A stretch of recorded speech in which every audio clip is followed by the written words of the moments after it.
Hello and welcome to the Politics Social on Politics Social. And tonight I'm joined by Brenna Duncan over in the United States of America, Orange County, California. We've got Rachel Harris with us tonight. Over from are you in Ireland or are you back in? I'm back. You're back in Blighty. Yeah. Oh, good. We'll have some sensibleness now. And Mike, the down in Brighton. Mike Dix, who you were at one of the counter protests. Were you at the big counter protest when there was like thousands of people and just like, I don't know, five Nazis? Five blokes and a dog. Yeah. 5 blokes and a dog. Oh my dog. God. They're not sending their best. I'm also told that 2 of them turned up late and we let them through the crowd. Yeah. To get to the policemen so they could be protected. Oh wow. Which I thought was rather sweet of us. That's very civil of you. That's very civil. Yeah, it's Brighton. Everybody's welcome. So hello to everyone in the chat. And if you notice, the time that we started was down as 9:10. Sorry, no, 9:05. And so we arrived on time for once. But there is a delay. There's a delay when we start because we think that we're on time, but then there's like a 5-minute delay for everyone else. That's why I was so slow with the messages coming up. Anyway, arrives exactly when they intend to arrive. Yeah, exactly. I don't know if Wayne's going to come tonight because Wayne's internet is still not been plugged in. It's not been manufactured. Was it plumbed in? It's not been plumbed in. It's not been turned on. So basically, yeah, he's doing without. Big shout out to everyone in the chat. David Downey there. We've got Pete's Music. I've got Vendetta. We've got Lucas in there saying evening, everyone. We've got Channel H Dunbar. Mike Higgins is in there as well. I found 10 bob for the meter. My electricity went off in the middle of a show this week, And not just my electricity, the entire village's electricity went off. It was very rude, but I managed to get back online magically. Anyway, Brenna, can we talk about Trump? Sorry. No. Come on, please, just a little bit. We can't do this. Just a little bit. I can't do this. Just a little bit. And Just a little bit. Just a little bit of Trump. Just a little bit of the little hand man. So he did a press conference last night. Yeah, he called it a press conference. It's the maddest press conference I've ever seen in my life. Basically, he got people to come to his house in Florida and ask him questions that he ignored, and he just talked about whatever he wanted to talk about. He just ranted. Yes, but he just ranted. It didn't make any sense. The stuff he was coming out with. It's a rant. It's a Trump rant. Yeah. And my God, that's what he does. A wild Scott has appeared. Hello, Scott. How you doing? We've got another American in the chat. Brenna, Scott, oh, Scott Brenna. Yay. We're trying to anglicize him. We're trying to tame him. Oh. English 31 ways. years, it's not going to happen yet. Yeah, he now drinks his tea with his pinky out and everything. Oh, okay. Yeah, he knows how to hold his knife and fork. True story. Because I'm a homosexual. Oh, okay. Fair enough. That happens. Comes to the territory. So, Scott, we were just talking about Trump's press conference last night, where he just rambled like a madman, and with Biden out the picture. I mean, he just looks so old now, doesn't he? Just compared with the sort of dynamism that they have with Harris and Waltz and you pick for VP. It's shocking how old and decrepit and just not on what was it, on the ball. That's me. When you compare him to Kamala, though, who's young in comparison, who has an energy that he no longer has. Yeah. It's we have been fed Kamala. I'm saying it like he is. I'm so sorry. Kamala in the press and our socials, everything else, right? Which is great, right? Yeah. That's what we see. But this is the reason why he called the press conference. He was very upset that he wasn't in the spotlight, and he looked ridiculous. It was obvious that he had just done this on a whim. Yeah. And he had no script. He thought that he could do his charming sort of ramble, but he ended up sounding like a complete idiot. And I full-throatedly support what I just said. Yeah. Best line ever. There's a really good point that's been made by Claire in the chat, and it's also a super chat, so thank you very much, Claire, for that. Super pissed that the mainstream media carried his 1 hour stupid, toxic ramble, yes, while Kamala was meeting with unions. They are complicit. Yeah, absolutely. It was an absolute disgrace. He just calls a bunch of journalists to come to his house, and they just cover him uncritically. And they didn't have any fact-checking going on in real time. They didn't have a little box next to him saying this is the truth. There were a few YouTubers, weren't there, putting stuff out. Rachel, you shared something with us this afternoon of some YouTubers who were like, oh my God.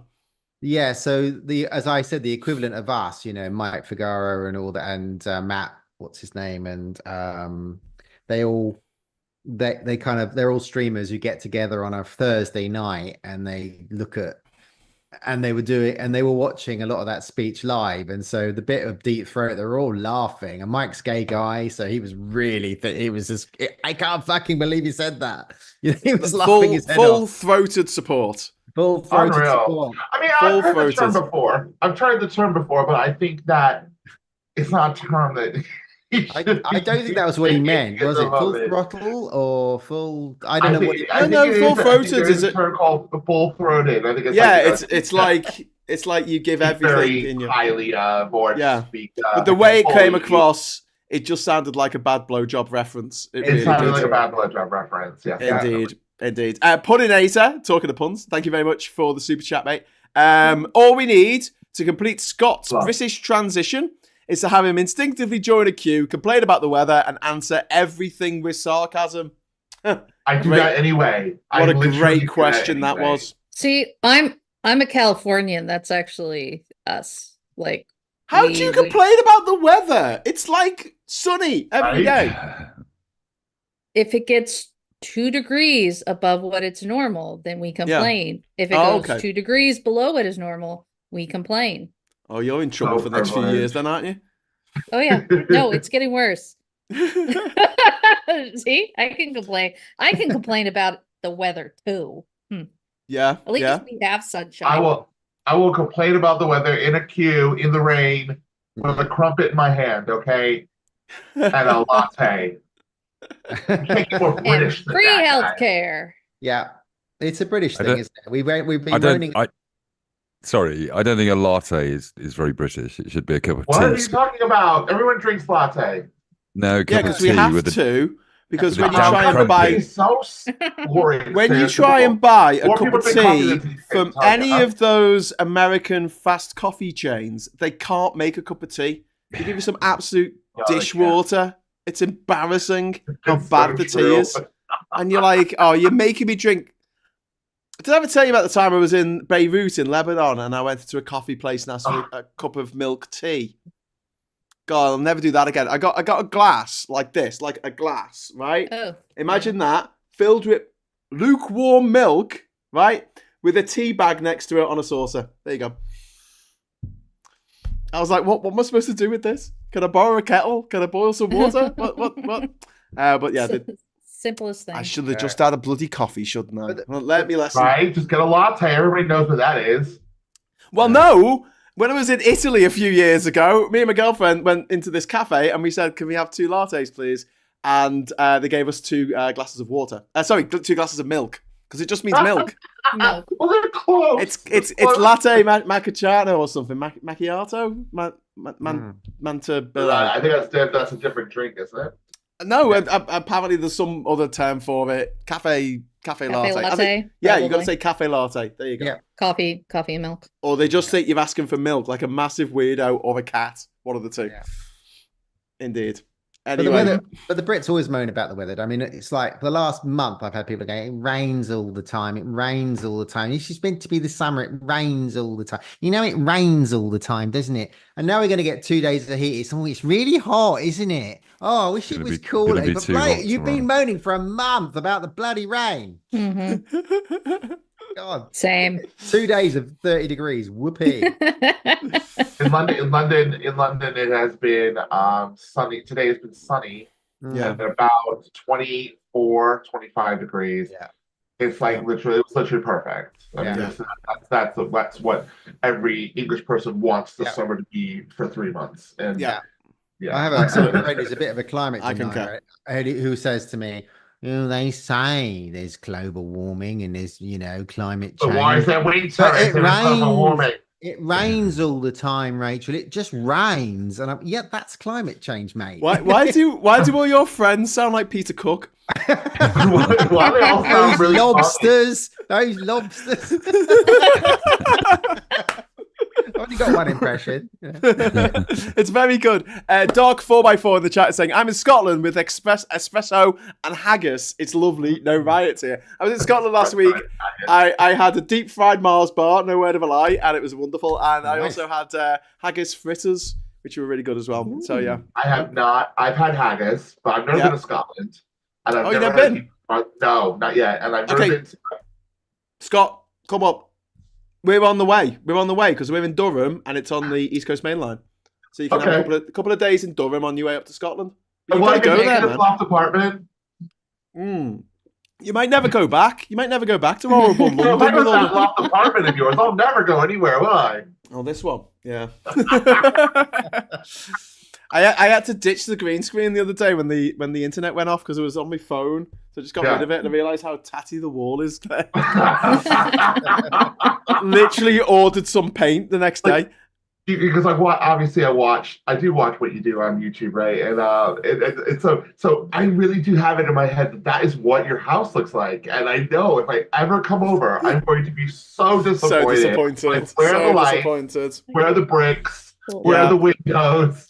Well, if you come to Liverpool next month for the Labour Party conference, then I'll take you to somewhere that looks exactly like this. Oh, cool. When is that? It is the 22nd, I think, to the 27th. No, 6th of September. September. Yes. September. I've got to do it in the beginning of September anyway. But yeah, I'm going to cancel it. But 25th, 22nd to the 25th, and we're taking over a real ale pub. Well, the upstairs, it's just all 1920s Art Deco. It's really cool, called the Ship and Mitre on Dale Street in Liverpool on the 23rd. We've got the whole place from 7 o'clock onwards. So I don't know what we're going to do with it yet, but you're all invited. Please come. Gary's saying, "Where is Wayne?" I think he's you know that bit in Fawlty Towers. You know the bit in Fawlty Towers where he goes nuts on his car and he gets a branch and he comes back and starts hitting the car. He's like, "I've told you! I've warned you!" To the modem. He's doing that to the cabinet outside this house, to the internet cabinet. He's like, "Ah!" Like Wayne's internet. Hi, everybody. Yep. Okay, then. Everyone's going to be like refreshing the page. It's never changed. Not since I met him. So, Brenna, like, we talk about Trump. Like, the media just hasn't learned, has it? We've had 9 years of this, and they still haven't freaking learned that you don't just let Trump.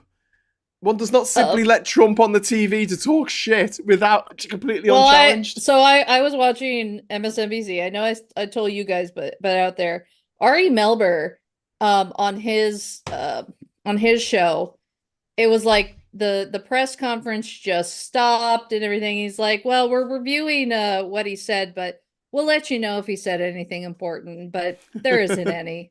Yeah. And it's like, and that's what it was. I mean, there was really nothing else said other than the re-agreement. So Biden and him agreed to the debates, right? And so after both nominations are final, just don't look over there. It's coming in. Sorry. So Trump and him agreed, and it was September 10th and September 24th were going to be the debates. Once Kamala got in, he's like, "Oh, no, I can't debate her because she's not really the nominee." So, she's fake news. Then he talked to Fox News, his friends over there, and his friends said, "Oh yeah, we'll do September 4th, I think it was." And Trump goes, "Yeah, I'll be there at September 4th. Harris is invited too." And she's like, "No, that wasn't the agreement." she even says, she's like, I'm not, it's such a safe space for you. It's just a safe space. I'm not going to the safe space. And then Trump comes back and said that he's agrees to September 10th. And that was during the press conference. Quote, big quote. Yeah, but he also agreed to 2 other dates as well, which haven't been organised or whatever. He was like, well, yes, there we'll are have 3 2 debates. on the books. There are 2 on the books that are actually, so I keep looking at the official debate dates, and the Fox News one is not on the official calendar. Well, there you go. Alan Jackson, thank you very much. Thank you very much for the super chat. With Trump, just need to assume it's a lie, unless told not. Big shout out to Darren and to Wayne, who've just joined us. Hello. Hello. Wayne, Oh my God, I think Wayne did a fluid moment without jerking. He did. Sorry, what? What Wayne's did you just say? It looks sharp. I said he meant without the screen jerking. Okay, without Wayne Wayne's jerking. not jerking. Not Wayne jerking. He's blinking. I can see him blinking. You can see definition in the background. You can see the slits. So like he's got a couch in his house. Yeah. It's not just like a cream wall of blur. Fatum Shuk says you can always. Happy. Look at his little face. He said. One of our commentators. One of the people in the chat says you can always recreate the Wayne experience by randomly pressing pause on the video stream while switching your sound on and off.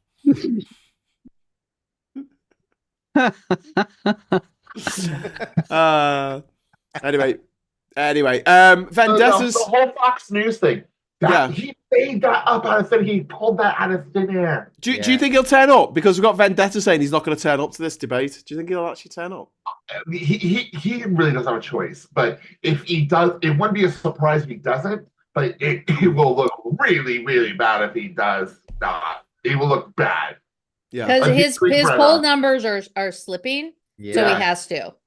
Yeah. Well, I've seen that. I was looking at 538, and I was looking at the all the states like Michigan, Pennsylvania, Arizona, and the toss-ups now. Well, Harris was ahead in all of them, except Georgia. I think Trump was still ahead in Georgia, but we can turn that around, I'm sure. Puninator, thank you very much for the super chat, Puninator. Had a right-wing nutter come round trying to put a riot group together. My cat attacked his dog when he refused to leave, called the cops. Turned out he went to other riots and was wanted for questioning. Well done, Puninator. We're liking this, so we're getting them put away, which is something that we'll talk about in a moment. I wondered when we were going to talk about that. and people going to jail. But let's just stay on Trump. Unfortunately, for a moment, I'm so sorry. He's losing it. I mean that in more ways than one. Like, he does look like he's not. He doesn't look well. Yeah. He's babbling like a lunatic, and when I say he's losing it, like. He's losing support, isn't he? Yeah, he's losing it. Yeah. Just one thing for the women out there. JD Vance has been creepily following Kamala Harris around. And I don't mean just being in the same city. I mean creepily following her around as if he was a stalker. But she doesn't even look like a couch.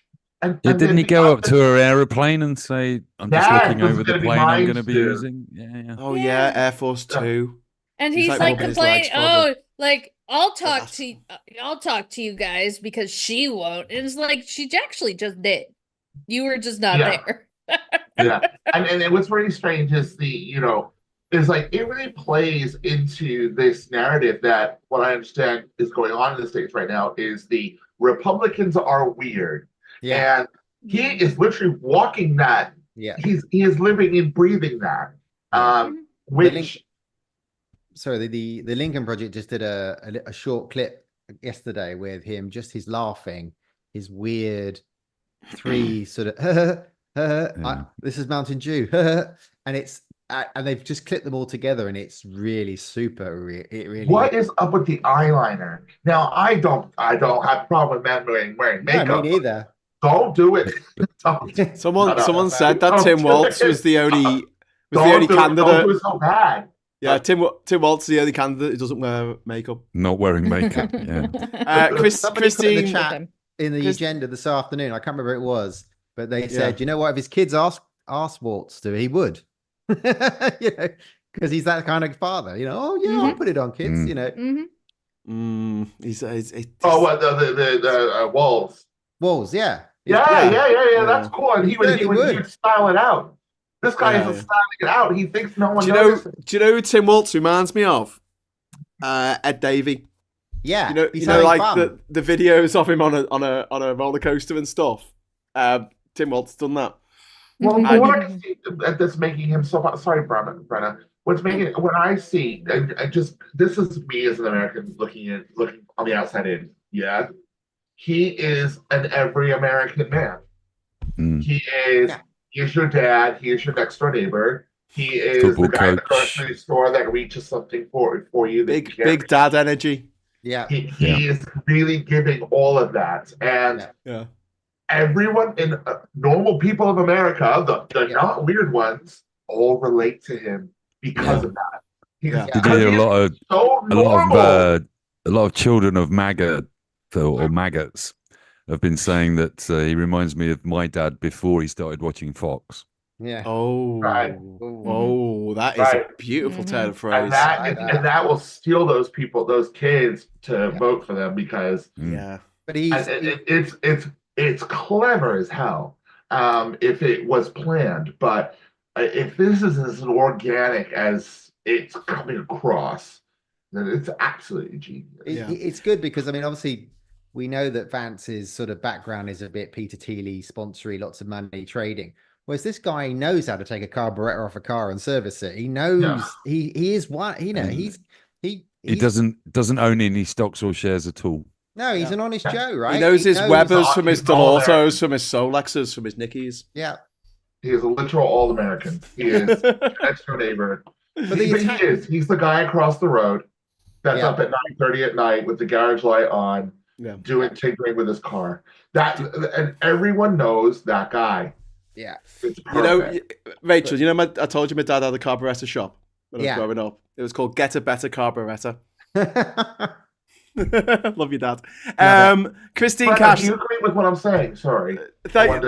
Thanks to Christine for the super chat. Sorry, I'll come back to you in a sec. Will you stop talking about Trump for $10? Says Christine with the super chat for $10. So yes, we will stop talking about Trump. We will talk about Tim Waltz instead. Scott, what are you going to say? Sorry, I interrupted. I've said all this as the American on the outside looking in. Does that sound right? Yeah, I mean, I saw this little, I was slipping through social media because, when you're bored or don't have any other thing to do or friends, I saw this little thing and it said like, why are Republicans attacking Tim Waltz's military record? And the little reaction was, oh, as a Republican, it's because this is not what, they're told, the Republicans are told that Democrats are unpatriotic. And so that goes completely against what Republicans believe Democrats are. Yeah. And Tim Waltz doesn't look like a Democrat. He doesn't look like he hugs trees. Respects LGBTQ kids like that. He doesn't look like that. He looks like he's an old grandpa. Yeah. Yeah. But Brenner, he put free tampon machines in all the schools in his state. I saw it. The bastard. Disgraceful. Dare he? Yes. Oh, well, that's triggered them completely. The fact that he's they don't even know how to respond to that. There's a good. Their minds are blown. They're just like they're all like tampon, like they're like, oh, like fourth graders don't eat period products. It's like, yes, they do. And then there's tampons in the boys' bathroom. That doesn't make any sense. It's like you're not thinking with both sides of your brain. Yeah, but I actually heard, I don't know who said it. So either it was a TikToker or something who actually said that putting tampons in the would turn the boys trans, would make them would Oh make my them. God. Well, they said voting for Kamala would turn them trans as well, didn't Yeah, they? That was brilliant. That was amazing. That was great. That was some Fox News dickhead, wasn't it? Yeah. Absolutely. He said, great. if Jesse Waters is one of the Waters, most yeah. disgraceful is human that beings. Jesse on the planet. Waters? Jesse Yeah. Waters, is that his name? Is he the Ross from Friends cosplay guy? Yeah, he's the replacement for It's the other Tucker black Carlson. guy. It's remember, Wayne, his mother calls in and calls him a disgrace. Yeah. And tells him to stop. Yeah. This guy, and he laughs at it. It's like his mom. His mom calls in. His mom calls in. Yeah. Oh my god. Oh, it's great. You have to find some of the clips. I've seen it. Yeah, it's brilliant. But she beats him down and says, like, you need to stop with the lies, like flat out in front of everybody. Wow. No, it's great. Oh, he gets told off by his mum live on television. So good. He treats it so weird. It is weird. But he treats it almost like the way we would treat our old nan, that's an old Tory or an old racist bigot, kind of like laugh at them a little bit. We're like, yeah, all right, whatever, Nan. You know, that's how he treats his mom. Like, she's a Democrat. She's just crazy. She's just losing her mind. She's so the other thing with Walls though is there was a really good interview on the Bullwhip with Tim Miller, and it was Adam Schiff, and who served in the military. And he was really, I mean, I've never seen him so angry. He was really angry the way, because Vance's attack him said, well, you know, he flipped out before his regiment deployed to Afghanistan, but he was retiring. He spent 4 years longer than he needed to. He came out in May, they deployed in July, and he would have gone anyway, because he wouldn't have been frontline if he knew about it. The second thing is he was one rank down, right? So if you are a colonel, if you've been a colonel for 3 years, you leave as a colonel. You've been a colonel for less than 3 years, you would come out as a major. It's standard. But no, Vance he got demoted. He's done something wrong. They make this stuff up. And Adam Schiff, who served, just says, well, hang on a minute, Vance, you would just be in a porter cabin in a main base. You would never be near the front. Not to take away that you served. It's just that if you're going to do this stuff about him, you ain't, you're in a glasshouse chat. And he was furious. Really, it's worth a watch. Have you seen the guy who took over when he went to Iraq? Who went to Iraq? He's not a happy bunny. He's not a fan of Tim Walz. Because he was there trying to do his best, trying to highlight this situation that he's lying about the whatever position he had and this and that and the other, and they had this alt-right nut job of a channel go over, and he's got some sort of farm, and I can't remember what he's.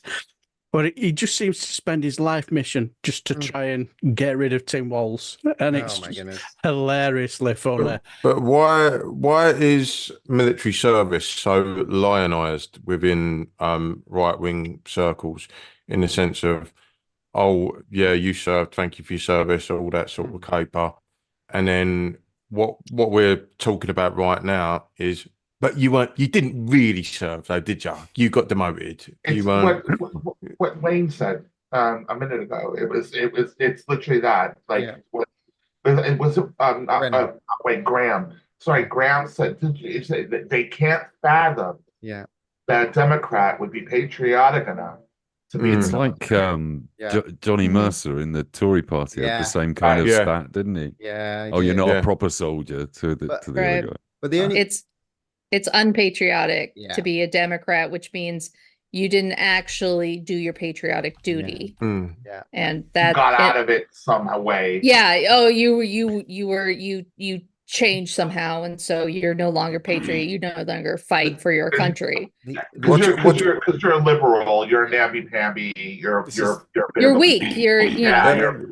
Trump who evaded the draft Scott, on, what was it? 4 occasions? Bone Spurs. Bone Spurs. Bone Spurs. Yeah, the Bone Spurs man. Yeah. That's only because his family had money, and so you can get out of military. You can get out of the draft. Nothing affects the rich. I keep saying this. Not even war. If you are rich, you don't have to go to war. You're Although children don't have to go to the war. If you aren't rich, you could be plucked from the streets of Detroit, never having seen a tree before, and dumped into the jungles of Vietnam. Because that's just the way it works. And don't try to be called Cassius Clay, because that's not going to work out Michael well for Moore you. did all that, didn't he? In one of his documentaries, it's Flint or something, where they're sending all these working class kids to Afghanistan and Iraq, and the rich kid. He went out to he stood outside the Senate building, going, "Senator, your kid's going out to Afghanistan with a mic," and none of them were. None of them. Interesting. None of them. Yeah, it's always the way, isn't it? And we can use this to segue to talk about the riots that we saw last week and the beginning of this week. Which seem to have dissipated now, thank God. We'll have to see what happens over the weekend. The football season's about to start tomorrow, so there's more arranged for round here. Apparently, I've just found out. Is there? Yeah, Why there's are they supposed to be gonna one fuck in. the lovely Essex countryside? Why are they gonna fuck it up? Oh, Why? shut up! We're not bush people, bruv. The good thing is, Wayne, if it happens, nobody will know about it because you've got no internet in Essex. Apparently. I have my internet right here. yeah. on though. Hold on to that motor for You gotta DLA. plug it in, Wayne. plug it in, Wayne. Plug it in. Turn it on. Turn it on. It's got 8.1 gigawatts. Right next to the computer. If it's right next to my computer, it'll be extra fast. It's like that scene in Zoolander where they're trying to get into the computer and they start breaking it apart. That's what files are Wayne's in the doing. It's like computer. it's here. It's here. The internet's it exists. Well, for our lovely viewers watching at home, I'm about to show a picture from tonight. This is from where's this from? There was a demonstration tonight in Crawley. Cardiff. In Crawley, right? This was a group of far-right thugs that wanted to attack a hotel that was housing refugees. This picture is beautiful. Have a look now. You can see the one gammon with a Union Jack wrapped around him and a load of police, and then you've got like literally thousands of people standing on the other side of the police circle. It is just absolutely phenomenal, and hopefully that's the way it's all going to go. Is it the Holiday Inn by Gatwick Airport? Crawley? I don't know. Yeah, Gatwick Airport is near Crawley, yes. Yeah, so yeah, I Sorry, stayed there. Yeah. One sad, bald, old person on their own going, "I want my country back." But yeah, wow.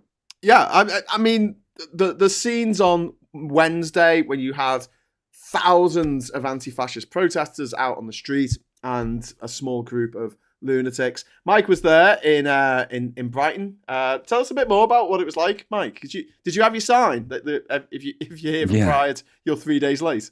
You're 3 days late for Pride, which went down well. I got to be honest with you, it was amazing. It was pretty amazing.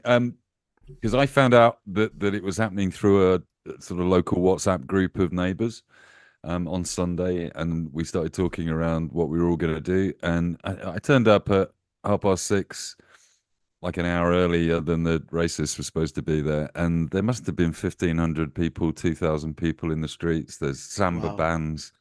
The drag queens were at the railway station welcoming the racists off the train. As I said earlier, I didn't see this, but apparently two of them turned up late and they were escorted through the crowd by members of the crowd to say, "No, you're supposed to be over here behind the police so that we can all laugh at you." Basically, I would love to see a group of like skinheads getting beaten a granny out of by a bunch of drag queens.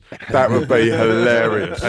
I'd pay super chat for that. There is a story that I saw a TikTok about. I don't know if it's true, but it was like 5 or 7 guys surrounded by thousands of people. One of them just got caught up. He was just walking. He had nothing to do with anything. Apparently, that's what they're saying. Yeah. Is that the guy with the dog? He's just walking the dog.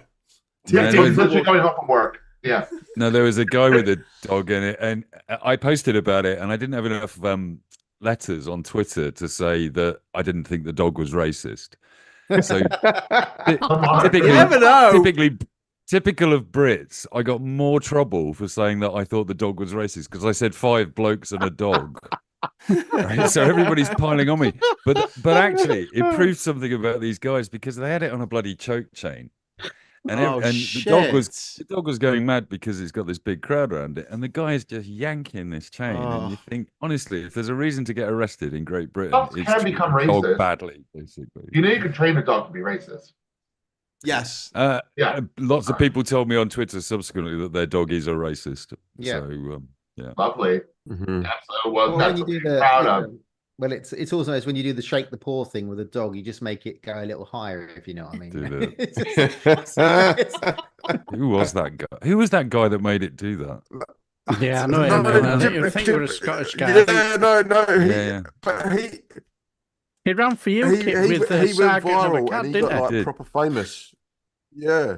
oh my Yes, goodness. yes, and he got proper famous and made a few quid out of it, making his dog do a Nazi salute and go, look, Oh my I can make my dog I do a rem- Nazi salute. I remember the sausages jog on That's Live, but I don't remember the one throwing a Nazi salute.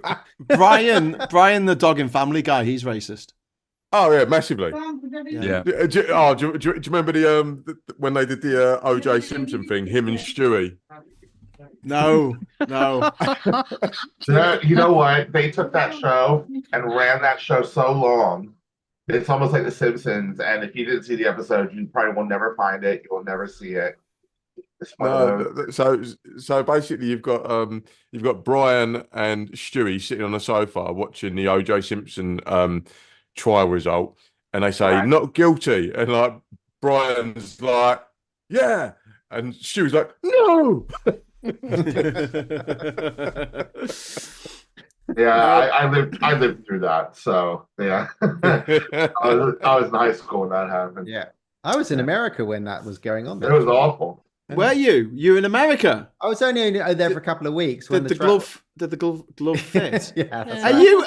Are we gonna find like photos of you over the last like 150 years at all these big grassy historical knoll, events? you know. And we'll go, oh my god, it's Rachel, and we'll Rachel then was discover there. that you are. She was at the Oh, no, is she the dead? Warsaw Ghetto uprising. She's from Gallifrey. Right, I'm Rachel, Clan McLeod of the Clan McLeod. Rachel, have you ever driven a Ford Bronco very slowly? What? What? On a getaway chase? Yeah. That was, I know what you mean, with all the police cars behind. I remember the helicopter. I remember that. Yeah. yeah. Good He's time. getting away very slowly. It was like the scene from Austin Powers where he's like, and there's a steamroller coming towards him. He's like, It's just going moving really slowly. Yeah. Big Good shout time. out to everyone in the chat. We've got Alan in there, friend in Birmingham who's a copper, saying they're on high alert for the weekend. I've heard that everywhere. Yeah. There was meant to be a march in Cardiff, says Jez. They didn't turn up, so the good people had a bit of a sing-song going in Welsh songs, singing the Welsh songs. Fabulous. Tidy posh, see Butty back. There you go. We've got Ruth saying, I wish England would take their country back and let Scotland and Wales take theirs back too. I can't argue with that. And Vendetta saying, used to work with someone who knew Pete Burns from Dead or Alive, I guess, who used to say, he's as hard as effing nails. There you go. Or Pete Burns. Don't mess with I wouldn't mess with him. He was Angry muscly. Scouser. Yeah. Muscly. And also had ridiculous lips. Yeah. Well, later on. Later on, but I remember when it was the 80s, the Dead or Alive. They came from Facebook, Yeah. didn't they? Yeah. Near me, but yeah. Oh, he was gorgeous. I don't know why he messed himself up, but yeah, whatever. Pete Burns is Scouser. What are you talking about? Yeah, he was. Yeah, Send me Yeah. right on, baby, right. that doesn't necessarily mean he was gorgeous. Yeah, but all Scousers are awesome, except for Nadine Dorries, Esther McVeigh, the woman off the weakest link, and what's her name, Robinson? Yeah, You don't like Ed I Robinson? like the fact that you said all Scousers are awesome, and then just started and putting then all start these listing caveats. ones that Except for these aren't. people. Except Yeah. for a large list of them. that aren't. Except for And these the ones. Beatles. And Jack the The Ripper. Beatles, they were horrible. We kicked them out. We got rid of them. Tim Ballon, thank you very much for the super chat. Racist pug guy, Mark Meeshan stood for UKIP, didn't he? Says it all. Oh, right, That's okay. it. So Mark the racist Meeshan. pug, the owner of the racist pug. Yes, that's what we were talking about. Yeah. Oh my What God. happened there, man? No, when you really think about it, what happened? What happened to UKIP? On Wednesday, what happened?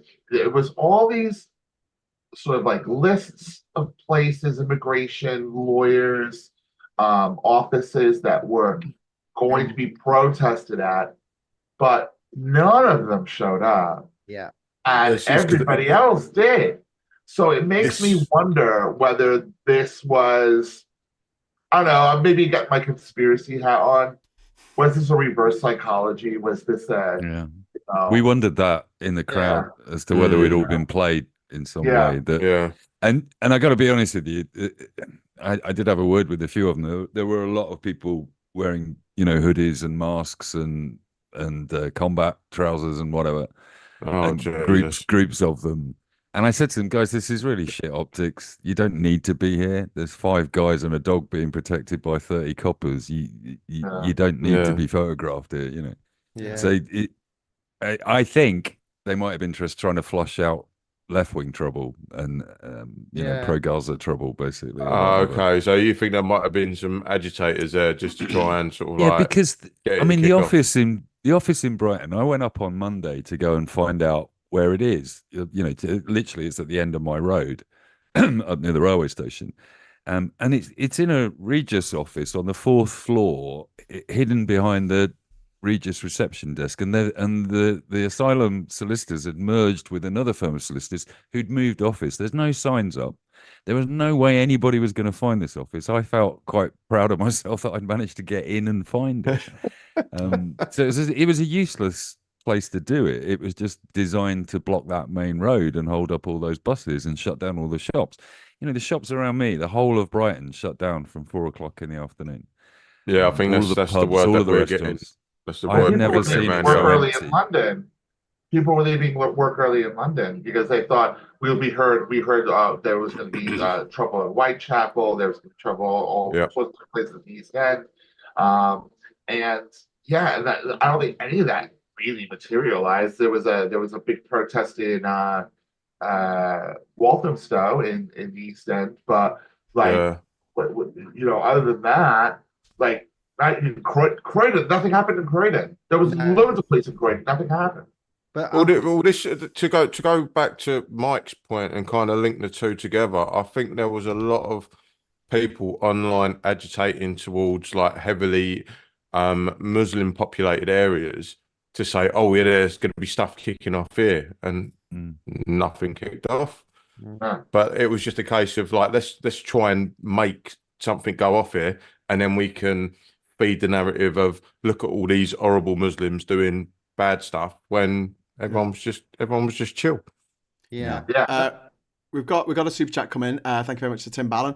I used to know Alexandra Phillips and her parents when she worked for the BBC, and right before she got into bed with Farage and all the right-wing nutters. Someone's also said that Teresa Coffey is a Scouser. You take that back, Gary Hollyhead. She was born in the town of Bilge, the village of Bilge, in St Helens, which makes her a bad wool. Yeah. She's a bad wool. That's what she is. She's not a Scouser. Alex Phillips gives that kind of Commander's Handmaid's Tale wife, doesn't she? She's got that vibe now. Yes. I love how protective Graham gets over his Scouse heritage. Yeah. Yeah. But at the same time, you don't want to denounce the bad ones, do you? Yes, I do. I do. I just did. I was just listing them, and you told me to stop listing all the bad ones. You never talk about Jack the Ripper, do you? Scouse? No, I Cilla don't. Black. He He never ever talks about 1980s Cilla Black, does he? Life is full of surprises, though, Mike. You never know. Here's our Graham with a quick. I'd love to be able to Well say played. Well played, Scott. that's where you're wrong, Mike. Because here's our Graham with a quick reminder, and I've already got a montage of all the shit that Cilla Black did in the 1980s, when she turned into a massive Tory for some reason. Yeah. Life is full of surprises. The Troll really do Surprise. a lot of Cilla Black stuff. It's really funny. So I didn't know this, but apparently she used to steal loads of Dionne Warwick songs and sing them, and Dionne Warwick used to get really upset about it. Oh. Yeah, I saw some video of Dionne Warwick really coming for Cilla Black. She was like, I don't like her. She fucked up But she didn't sit on a bed of £1 million like Ken Dodd. Yeah. I used to love Blind Date. That for me, back in it was 80s. It was the early 90s. early 90s, you get ready, you have a few drinks, get ready for go to a club, watch a bit of Blind Date, and then go out for the drinking and go to the club. And Blind So Date was true, always yeah. a It was Blind Date, then Gladiators, and then Yes, go that out was and get Saturday night absolutely. television. Yeah. Yep. Yeah, The thing Brennan is- is completely lost. I want to know what Ken Dodd spent all his money on, because he wasn't He paying did. tax. happiness. Was He he? didn't. He didn't. And he kept lived it in all this under his bed. tiny little house in Notty Ash, right? Little cottage that is just, it was like a terrace cottage. And Yeah. I had no idea what he spent his money. I assume that it was cocaine and horse. Yeah. Yeah. Just for Happiness. He spent it on happiness. Brenner's benefit. Well, exactly, cocaine and horse. Ken Dodd was a 70s and 80s variety performer / comedian that kept all his money under his bed and didn't trust the government. So He used to be in the head of the Diddy Men, and when The he got Diddy done Men. for tax evasion, the the joke Diddy was, Men. "Have you heard about his 2 new Diddy Men, Diddy Pay and Diddy L?" Yeah. Hey. Michael Benteen took that over, didn't he? Michael What do you mean? Benteen did. Puddinator, thank you very much for the £5 super chat, my friend. Question for the Americans in the panel. So Brenner, just Brenner, because Scott's done one. Scott's gone. Brenner, is this the election full force now, or will it step up another gear or two as we get closer to November? I think I've said that a few times that we're going to see because the after the Democratic convention, we're going to see definitely the pace of it very quicken, and then of course we're going to come to the debates, which the vice presidents do debates as well, which I'm so excited for, because JD Vance is such a horrible person, and I want him to be sitting next to one of the nicest people on the planet and just like watch I this think that's gonna go great, isn't it? little grandpa just sort of eviscerate this asshole. It's The gonna other be thing is, Waltz is funny. Yeah. Like he's just got natural comic timing and knows how to tell a gag, and he's laughing all the time. And always good. Vance has got no defense against that. No. Well, this is the election of joy, isn't it? This Yeah. is bringing the joy back to America, right? And again, perfectly chosen in that regard. Do you think? Go on. Sorry, guys. Do you think that the media are kind of sort of like reinventing Kamala because of this whole sort of like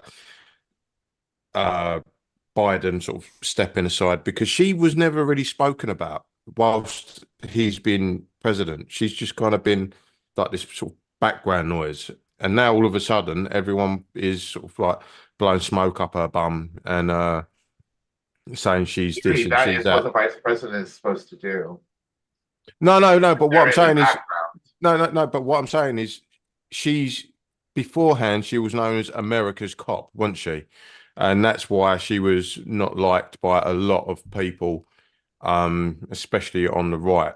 And now she seems to be reinvigorated in the sense of they kind of reinvented her and trying to sort of like paint her in a different light. Is that something that you've noticed, or is that, or am I just kind of? Well, she always has been Making- like giggly and outgoing. I always saw. I mean, I didn't really know too much about her before she became vice president, to be quite honest. She was like a JD Vance to me. It was a name I'd never heard of. I think that, again, it was very much for people in America. You know, Brett, I don't know if you'd heard of her before Biden chose her, but apparently she was a big shot prosecutor, right? California. Yeah. California. Yeah. You're right. So you know Yeah. exactly. So I've definitely heard of her. Sorry. Of course. Yes. I mean that's easy for me because I heard of her before. But So does Stephanie and Joe Beercan in Wisconsin, did they know who she was? they would know. Right. And that's, but then again, vice presidential picks are not supposed to be those big giant names that everybody knows about, because you're supposed to get to know vice presidents. You're supposed to get to know them. And of course, their job is not to be out in front. Their job is supposed to be you're in charge of the Senate, and the only thing that you need to do is if there is a tiebreaker that needs to be done, you put your vote in. And she's had to do that because we've had a fairly split Senate. Yeah. Exactly. Yeah. But the reason why, like, she was starting to get her name out in the last probably half of the term, second half of the term, was that she was actually doing stuff, and she was getting her name out there. So they were slowly seeing her. She was the first vice president to visit a Planned Parenthood, which is absolutely under attack here. And so her being like, she started to get in front, and you could see it. So I think this run is actually far better, and you could see that the Gen Z is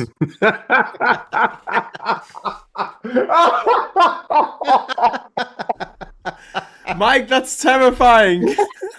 That's so mean. All I did was search the internet. Hysterical. Rachel. That's absolutely hysterical.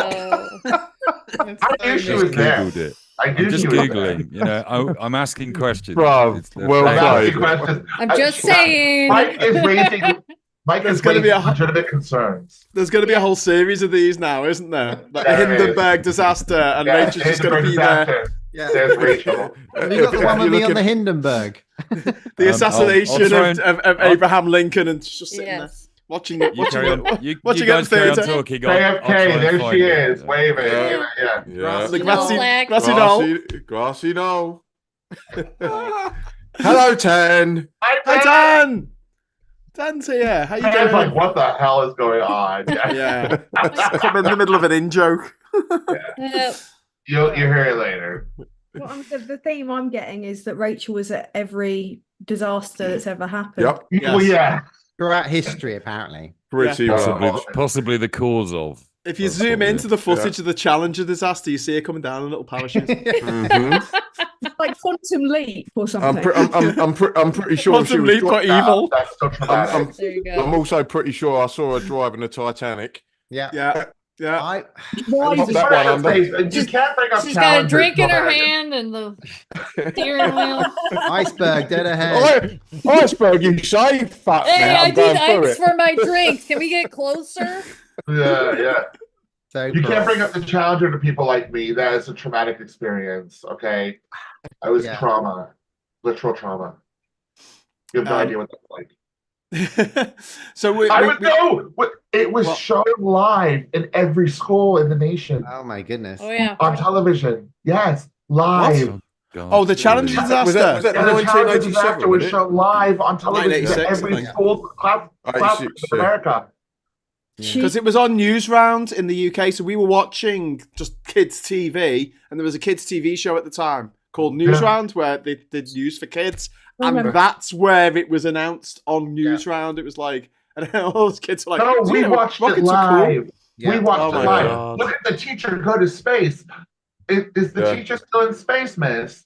Let's turn this off. In a way, Bits of her. in a Bits of way, her. parts of. I saw 9/11 happen in real time, and it was Yeah. Yeah. intense. I had to do a nervous poo. It was. I was like, "What's going on? Like, this is mental." My mum was just like, "It's not real, though, is it?" I was like, "No, this is a live stream." Mum." Oh, do you know what, Tan? You say, Oh, don't get me started on 9/11. I remember I was laying on the bed in my family home back in the day, and I remember sort of like it cutting into the afternoon episode of Neighbours, and I was like, Hi. "Sake." Every channel was live. It was like we're having to watch it, and then we saw the second one go. I saw Yeah. the second one. Yeah. I saw it on a big We're watching screen. it. We're like, oh, okay. And then all of a sudden it's like, wait, where did that come from? Yeah, I was on an American cruise, but a ship full of Americans. Oh, here we go. God, Oh, no. And they were Yeah, all it was I on the just New York remember Harbor. Yeah, go the on. whole ship was Mhm. deserted, I and know. everybody was in this lounge with a giant screen. All the Oh, Americans were in there God. watching. In fact, Mike, I think you can pull up the deets. If you watch the footage of Rachel walking out of Building 7, Yeah. you'll see it just we're just I'll going find it. down behind her. behind her. That's terrible. It's I terrible. wasn't in the States. Of course you were. I was in Oh. international waters. Yeah, exactly. Punninator. Thank you, Brenna. Punninator, thank you very much for the super chat, Pun. Punninator wants to know, Rachel, were you on top of Pompeii in 79 AD when it blew up? It that was you? the earthquake that destroyed Just put a bit of Pompeii, chili wasn't it? powder in there and it Yeah. whole thing went up. She was at the birth of Jesus. Rachel, what did you do with Atlantis? She was an old wise woman.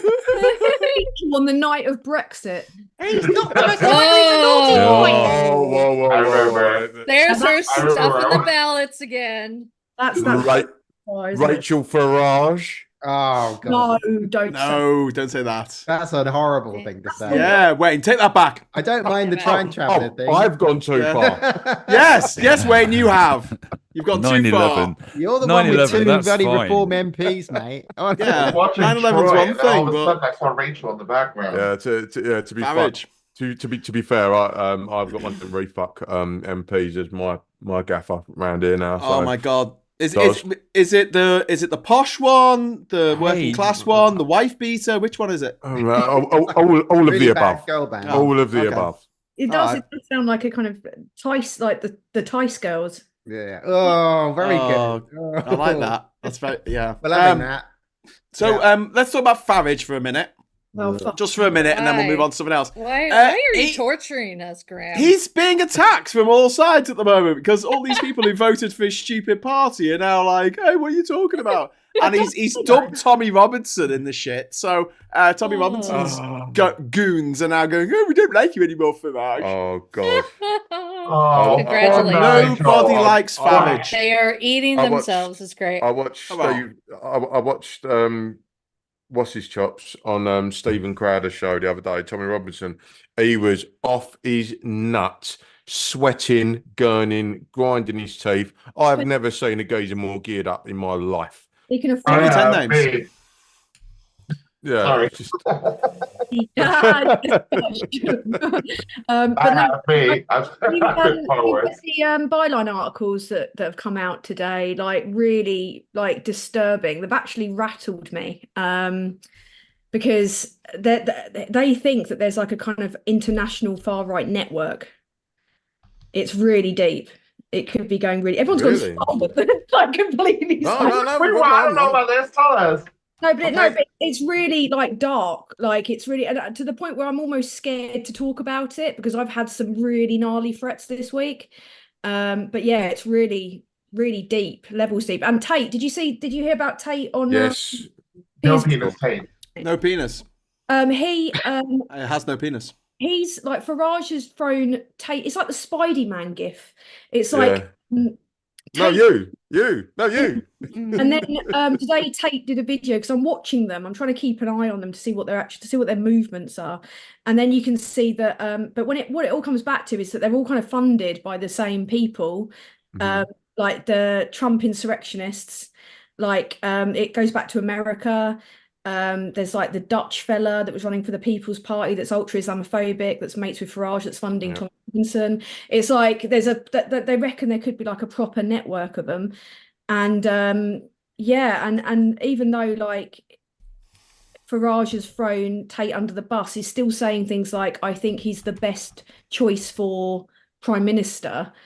And still pushing that narrative. And the problem is there's this massive conspiracy far right crossover, like loads of radicalized people in the mix, all that believe anything like Elon, Trump, etc. They all say, and I reckon it could be like deliberate, like a way to kind of destabilize our political system, a little bit like a kind of insurrection of sorts.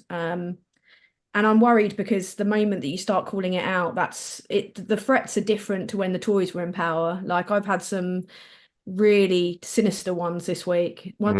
I don't even know if the police are really going to help me with, like they haven't in the past. They do seem to be taking these ones a bit more seriously, but it's the first time in 4 years that I thought I might knock this on the head. That's how bad it's been from the right. Wow. So yeah, I'm sorry to hear that, mate. I don't know if I will yet, or if I'll just purely focus on Farage. But the moment you mentioned 10 names, Like there was a guy, there was like a little 17-year-old that he threatened on Twitter, who was like a little shit poster who just took the piss out of him like really badly, and all of his mates did. He's had to go private, become completely offline now, because of the level of threat. He's a little scouse lad. The kind of level of I'm down, threat. Graham. So it's really yeah, it's really sinister, and it's really shaken me because Farage is nuts deep in this. Oh yeah, absolutely, always has been. Oh, I mean, he's a multimillionaire for doing what? He does these little videos for people where he says things like "up the bar" for like 80 quid. The cameo video. That's not how you make £3 million, you know. No, do you remember he was doing adverts on YouTube? He was going to be an investment something banking financial. Yes, yeah. I don't think he's got as much money as people say. I think he's such a cheap, corruptible politician. Yeah, it's bankrolling them. Like there's a number of people that could be possible bankrollers, and they're all as dodgy as fuck, all ultra racist, and that's what Byline are saying. They reckon there's like a kind of network of them. But if you look at the timing of it, just after we've got a government for the first time in 14 years, just as Trump's running, it's really sinister. And the problem is with these people, they actually can radicalize people to violence very easily. And all it takes is, on my part, like one extremist thinking, yeah, we're going to go for her because, you know, and that's it. I'm snuffed out. Like I could get, you know, killed or injured or beaten up or worse, because they're little extremists that are radicalized by their heroes, and they just like get a pat on the back or go out in a blaze of glory, and it's really scary. I would make you right on that, because I've noticed there is a pattern between them sort of like turning on each other, like doing the old Spider-Man meme. You've got Tommy pointing at that person, you've got Farage pointing at Lawrence Fox, you've got Lawrence Fox pointing at Andrew Tate, and there's no sort of like cohesion. But the problem is they've all got their own little sect, and they're all sort of like building this thing like, oh no, it's all the lefties, it's all the lefties, they've all the progressives, they're the ones who are cocking this all up, it's all a conspiracy against us. We're the ones who are not heard, we're the silent majority. It's crazy how many people were, you know, being interviewed or whatever, or saying things, and they were blaming Keir Starmer. And it was the strangest thing to me. I don't know if anybody else was absolutely baffled by it, but I was, when people were saying, Keir Starmer, this is his fault. I'm like, he's been the prime minister for a month. What did he 10 minutes. 10 minutes. That's a lot of power then. Wrong. I don't get it. I think they played the blinder this week. They have. The government, and I'm so glad that they are in charge, not the Tories, who would have been stirring the pot even more. Tim, thank you very much for the super chat, mate. Asking about Rachel's whereabouts today. And then we've got Christine Cash. Thank you very much for the cash. $5 US. If Farage needs to hide from the police, he should go to Clacton. No one would expect to see him there. Jay True. Also, Andrew Antonio, thank you very much. After the vile racism, misogyny I witnessed in the past week, I decided to permanently delete Twitter. Aside from the benefits of my mental health, I also joined a platform, Blue Sky, which is incredible. And number 3, saying, hi, Richard. He's saying, British newspapers are to blame by John Danzig. So thanks very much for that, Richard. That's very kind of you. I mean, it's like everything, though, isn't it? I mean, I think it all got sort of really bad after the lockdown because everyone spent too much time on social media, and all the conspiracies and people came out. And I think people are great when they're isolated for so long, especially if they're on their own. But I think obviously Elon fucking up Twitter, but hasn't helped. But it is the algorithm has undone everything. I bang on about this all the time in my day job that, the politicians are further apart because the other side is demonized. The men are attacking women, incel movement, because the way that the algorithm presents that information. That if it says, don't you like trans people? If you don't like trans people, maybe you're like Nazis, or maybe you're like this, and the algorithm just shows you the right wing shit and the left wing stuff. And there's nothing in the between. There's no middle ground. We're all moving to our corners. I've heard that the Republicans say the other side, the Conservatives say the other side, Labour say the other side. We all talk about they're the opposition. That's social media unraveling society as well, I think. I mean, that's how they all the right wing keep a contact across all the Europe. But it is unraveling. Good It's strange analysis. how Good Twitter is like analysis. they split down this sort of for you page and following. For my Twitter, for example, my for you page is unreadable. It is all right wing stuff, right? And then I go to my following page, and it's exactly the opposite because I've created my echo chamber, right? Elon So Musk, it's so strange, huh?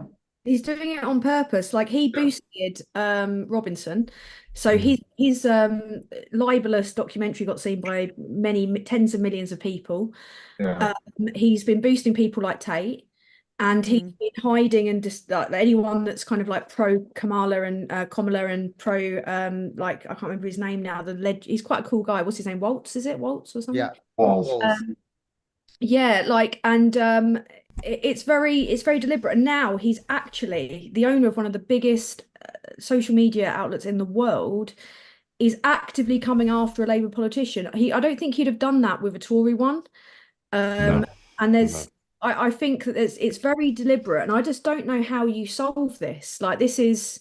There has to be a mass exodus off the Twitter site. I don't think that will work. It'll just make. Well, no, if no one's using it, how can you make it like it'll just make it like Rumble. It'll make it like a Teal style echo chamber for the right Well, wing. just turn it into Truth Social, which no one pays attention to, and everyone knows it's full of crap. Yeah, but we need to get the big news. The thing is that we need to. They need to make It's a almost better. like we all need to agree which one we're going to, and that's impossible. This whole Twitter thing. It really is, because we can sit there, we all sit there now and say it's crap and we hate it, right? But everyone's on there, everyone's interacting on there, no one's moving away from it. And unless that happens, Elon Musk will always have some sort of influence. Well, yeah, But it is a discussion that the newsagents started this week. They've started discussing whether they should leave. And I think they were saying if all the journalists are there and all the politicians are there and all the famous people, if they're still there, people will stay. But if they all leave, everybody else will. Yeah. I don't think it's about all of us leaving. I think it's about the access to those people. Yeah, that's what I meant. Once they've gone the news somewhere. sources and governments, local governments, emergency. If an emergency happens, it's up on Twitter. I learned that the Queen had died through Twitter. It was on Twitter before it was on the BBC. Yeah, it was. I learned from James O'Brien changing his suit. I learned from watching PMQs, and I saw the note go around, and I saw the solemn face. Yeah. I listened to PMQs, and you could see it happening. It was pretty obvious. Like, straight through chats, it was like Operation London Bridge. It's underway. There was the problem is there's massive problems with Twitter, but the problem is I've actually got to the point where I've accumulated like 240,000 followers there. I've got no one wants to lose their followings either, right? Not that I don't want to lose my following, because trust me, mate, I get like the worst abuse imaginable there. But it's a case of like having enough influence to try and at least provide some form of counter argument. Yeah. Trying to kind of provide something that's an alternative in some way, and if you can try and reach one person. But the way that I'm weighing it up is the sheer volume of, I think, people that are blatantly not real. That's like the Russian bot farms, the Trump farms. And you've got like a really nice community of people that are real, and all of my following is natural, like organic following. But you can't counter when one of those swarms hits you, and when they do, and also the kind of people that are using it as a way to actively smear you and slander you and defame you all the time. And so it's really difficult to know. I mean, I've, as I said, for the first time been considering whether or not I'm going to bother with it anymore.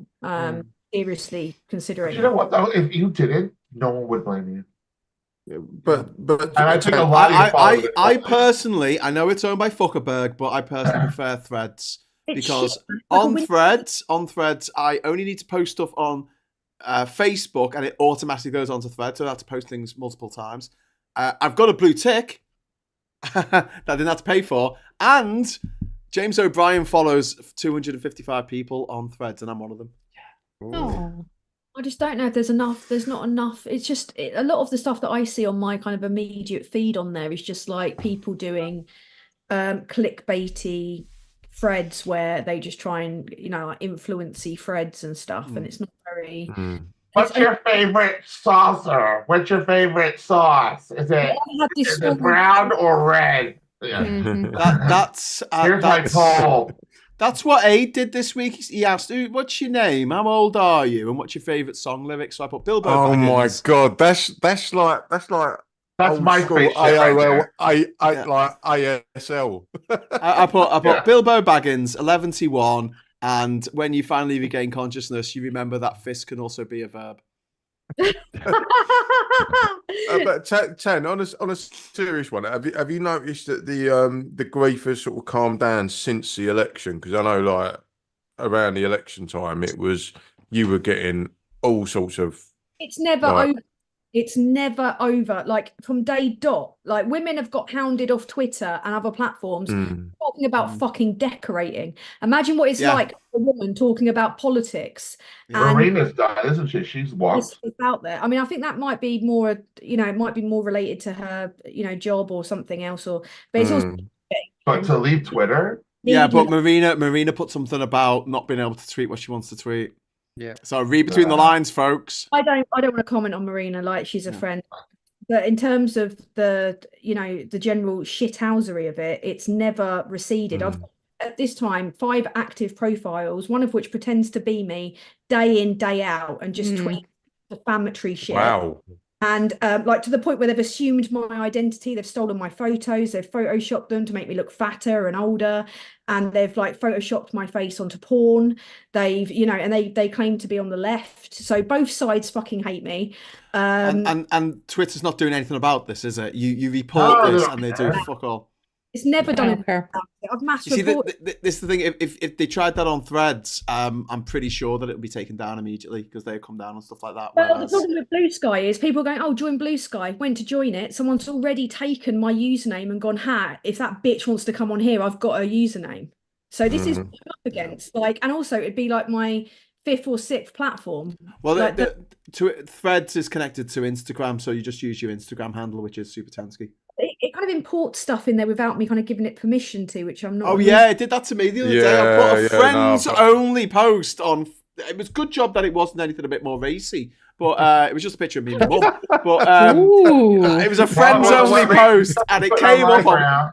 It was a friends only post on Facebook, and it bloody well came up on Threads, and I was like, "That's cheeky." Graham sitting on there on his bunket with a grape over his gentleman area. Yeah, you got to understand the technology. That it? A grape that would scare a woman. Said Andrew Tate. I've got a couple of super chats just before we go on with this. First of all, we've got a recommendation from John C. Thank you very much for that. Watch or read the brilliant stroke courageous Jane Mayer read Dark Money and the Insidious Global Influence. It will make your hair curl. I've actually put the link in for the article on Bylines that Tam was talking about, so you can read that if you want. And Andrew Antonio, that's very kind of you. Thank you very much for the super chat. At the risk of sounding like a paid rep, which I'm not, but if you wear a paid rep, that's what you would. That's what you would say, Andrew. Blue Sky was started by Jack Dorsey, formerly of Twitter. There's already a number of key publications on it, such as New York Times, CNN, and the Times. I don't even know what Blue Sky is, really. I got an invitation for it. Well, it's Telegram's I mean, that's run by a Russian guy as well, and there's a lot of that doesn't look like a very friendly network. Yeah, it looks like another porn site to me. It's like a Tumblr. Yeah. Tumblr. I mean, some of the notes. I mean, did you know that the guy that did the review into like where the focus is in terms of extremism was a guy called Shawcross, who actually was tasked with reviewing the Tory government's anti-radicalisation programme, Prevent, who is actually a massive Islamophobe. So the guy that did the review last year into whether or not we, who we should be focusing on in terms of extremism is himself a massive Islamophobe who was called out by, quite a guy quite high up in the Met, a copper who was Muslim, as someone that has completely undermined Prevent. So Prevent, even our de-radicalisation programme is massively racist. And it's been led by a guy who said Islam is one of the greatest, most terrifying problems of our future. What? And he in his book, he said that he supports the use of torture and the detention camp at Guantanamo Bay. This is the guy that our government do a review What? into who the real threat's coming from. And he's decided that there was too much focus on the far right and too much focus on anti-migrant ideology in the press. I wonder. Well done, everybody. So this is the problem. It's rooted, Islamophobia, racism, it's rooted in every institution. And they have the gall to say that there's two-tier policing or two-tier. That's a lie repeated by Elon Musk. Mm-hmm. Against no, not repeated, amplified. Yes. Amplified by Elon Musk. Yeah. And he's out there spreading these lies that are getting people injured and possibly, maybe at some point killed. And that he should be brought to book for this. He is an African migrant who lives in America. If he was black, they'll be like, no one would stand for this. But because he's white, he gets away with it. There you go. There's some two-tier fucking policing for you, Elon. I'm sick to death of hearing that two-tier policing thing. I've seen it all over my Facebook. It's a lie. It's that thing of like taking what they know happens to ethnic minorities and turning it around and saying, no, actually, I'm the victim here. And you've even got dickheads like Kate Hoey who was a Labour MP somehow. I mean, God, a massive Brexiteer, brains of a bloody cabbage, and she's whinging about the fact that the guy who committed the horrific act in Southport hasn't been sentenced yet, and yet other people have. And I was like, hang on, he hasn't been convicted. A trial. How can she be a politician for 2 decades and not know the basics of the justice system? How do you get to be so thick? That's what Farage pretended that he didn't know that. Like, why haven't they named the suspect? Because he's 17. No one under 18 gets named. Yeah. Well, even your man Tate got called out by Piers Morgan of all people, saying like, you've put this video out there saying that he was a Muslim immigrant when he's a 17-year-old boy that was born in Cardiff and lived just down the road. He's got very stabby and killed some kids, but you decided to keep that information from your followers, but that you've got millions of, and you stand by it.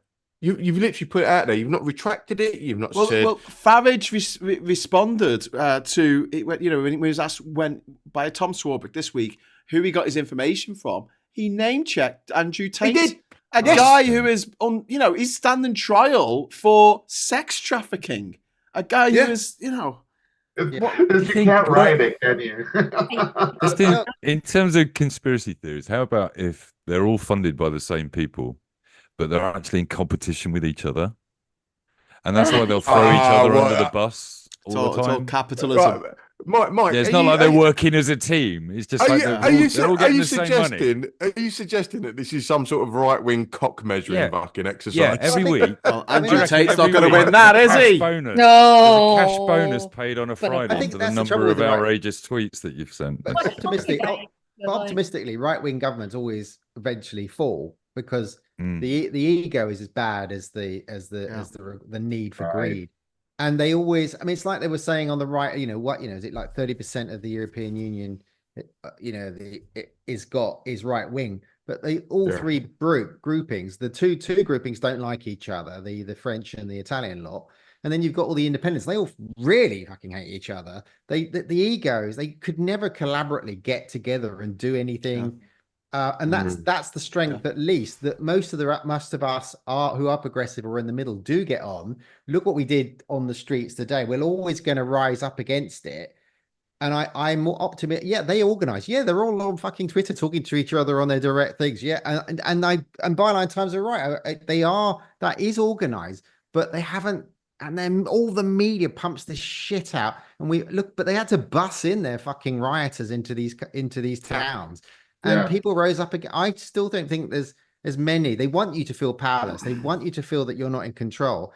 But I think that they're smaller There's more of us. People that are most of the governments are holding on to it. They just want you to make you feel like there's this evil, dark presence out there, and then maybe they are talking to each other, but they were always doing that. You're right. We've got a super chat. Sorry, I missed this. From QU1NNC. Quincy. Oh, Quincy. I see what you've done there. €5. Thank you very much. In Belfast, 1,000+ people took to the streets to protest against the racists. There is hope yet. And I think that's they want people like Tan not to have their channels. Yes. They want us to all back down. I don't have a channel, so I'm easy. I mean, so it's all I'm in a glass house throwing a stone at Tan. Yeah, but Rach, you do it all behind the scenes. We know. Well, I first Christmas and everything. But I think this is the narrative. The narrative is we are the silent majority. They're not the majority. They never were the majority. They are the minority. Silent. I mean, I'm quieter. And they're definitely not silent. No. Until I die, and I'm like, hopefully soon. I really look forward to Tan. All they want to do, and we've had this conversation so many times, is they want to shut you up. They want you to stop pointing the truth out to people because it pisses them off. I think.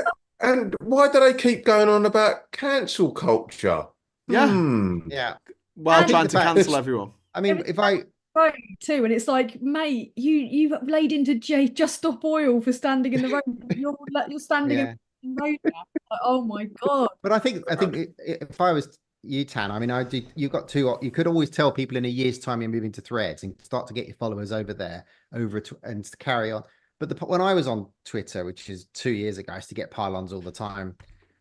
I would just switch it off and walk away, wait 3 days and we just shut down I just switch everything off, wait 3 days, come back. I know that you probably want to engage with some of your followers, but if it raises up, I always used to shut down when it got really nasty and I was getting all the nasty threats. Wait 3 days, come back, and it would always have blown over to somebody else who said something pro-trans. Because they want you to step down, and I really look forward to your content. When your stuff comes up, oh great, there's a Tan thing coming up, and a lot of people take a lot of strength from it. So that's why they're coming for you. Because she is an influential. She's influential. If she wasn't influential, no one would bother her. I saw your stuff, Tan, before I knew you. I saw your stuff on TikTok and Instagram first. I never saw it on Twitter. Really? Yeah. Because Femi's constantly apologized because he's the one who put my stuff on Twitter for the first time. I mean, I had an audience, a huge audience on TikTok only. Yeah. And then Femi one day, when I had literally about 60 odd followers or a couple of hundred followers on Twitter, put one of my videos on where I was taking the piss out of some gammon over lockdown, complaining about not being able to go on holiday. I think it was that egghead guy who used to always be on TikTok. And he got a bit racist. Egghead Chris. Egghead Chris, you remember? Yeah. Egghead Chris. He I sit in my van and I like to rant and say really controversial shit. In his coach of his it is a high vis coat, high vis jacket. He's giving it all the kind of Phil Mitchell thing. But and then put the video. Phil Mitchell. He took the video and put it on Twitter. And then I shit you not, within about a week or two, it was like thousands and tens of thousands of people. And I thought, I might as well use this as a backup channel. And now it's kind of on par with TikTok. But the problem is, I was from day one, even when I was making silly videos about my cat getting men, just trying to. And like this is the problem. Like the problem is, I'm a woman saying stuff. That's what it comes down to ultimately. And then if you're a woman that people listen to saying stuff, then you've got a target on your back. Definitely. It does inspire so many people, though. I mean, it really, it does rally the troops. I'm just a bad, just saying what I think. All I care about is the truth. Yeah, you are. Says Wayne. He's like, yeah, you're a twat. But now all I care about is like, I've got this kind of like justice thing. I think it's no justice thing. But then there's also the fact that there's a truth deficit. And all I'm doing is relaying stuff and amplifying stuff that people don't read beyond the headlines of, because they make the headlines sensational. And all they care about the money. All they care about is the money, which is why Farage is so popular because he's good copy to them, and Yeah. he makes money. Fuck society. He's good copy. He makes us money, Yeah. and that's what's kind of seeping into the social media algorithms now. Yeah. And it's and the problem is we're all guilty of it. We all read a headline. We all immediately, based on which side we're on, will make a judgment on it and then react. And I've had to so many people, because they used to do this with Keir Starmer. Like they'd say something sensational about Keir Starmer, and then you'd read down and you'd realise that it wasn't really what he said at all. But then you've already got all the Corbynite lot going, oh, he wants He's to. a Tory. We've got some breaking news. Imain Khalif has won gold in the boxing. In your face, XY rolling. I don't know what. Good. Who hasn't apologised yet for misgendering the He Algerian is boxer. awful for that. The Olympics is a sign of power, as far as I'm concerned. I have to say, I don't know if you can hear me, but I have to say,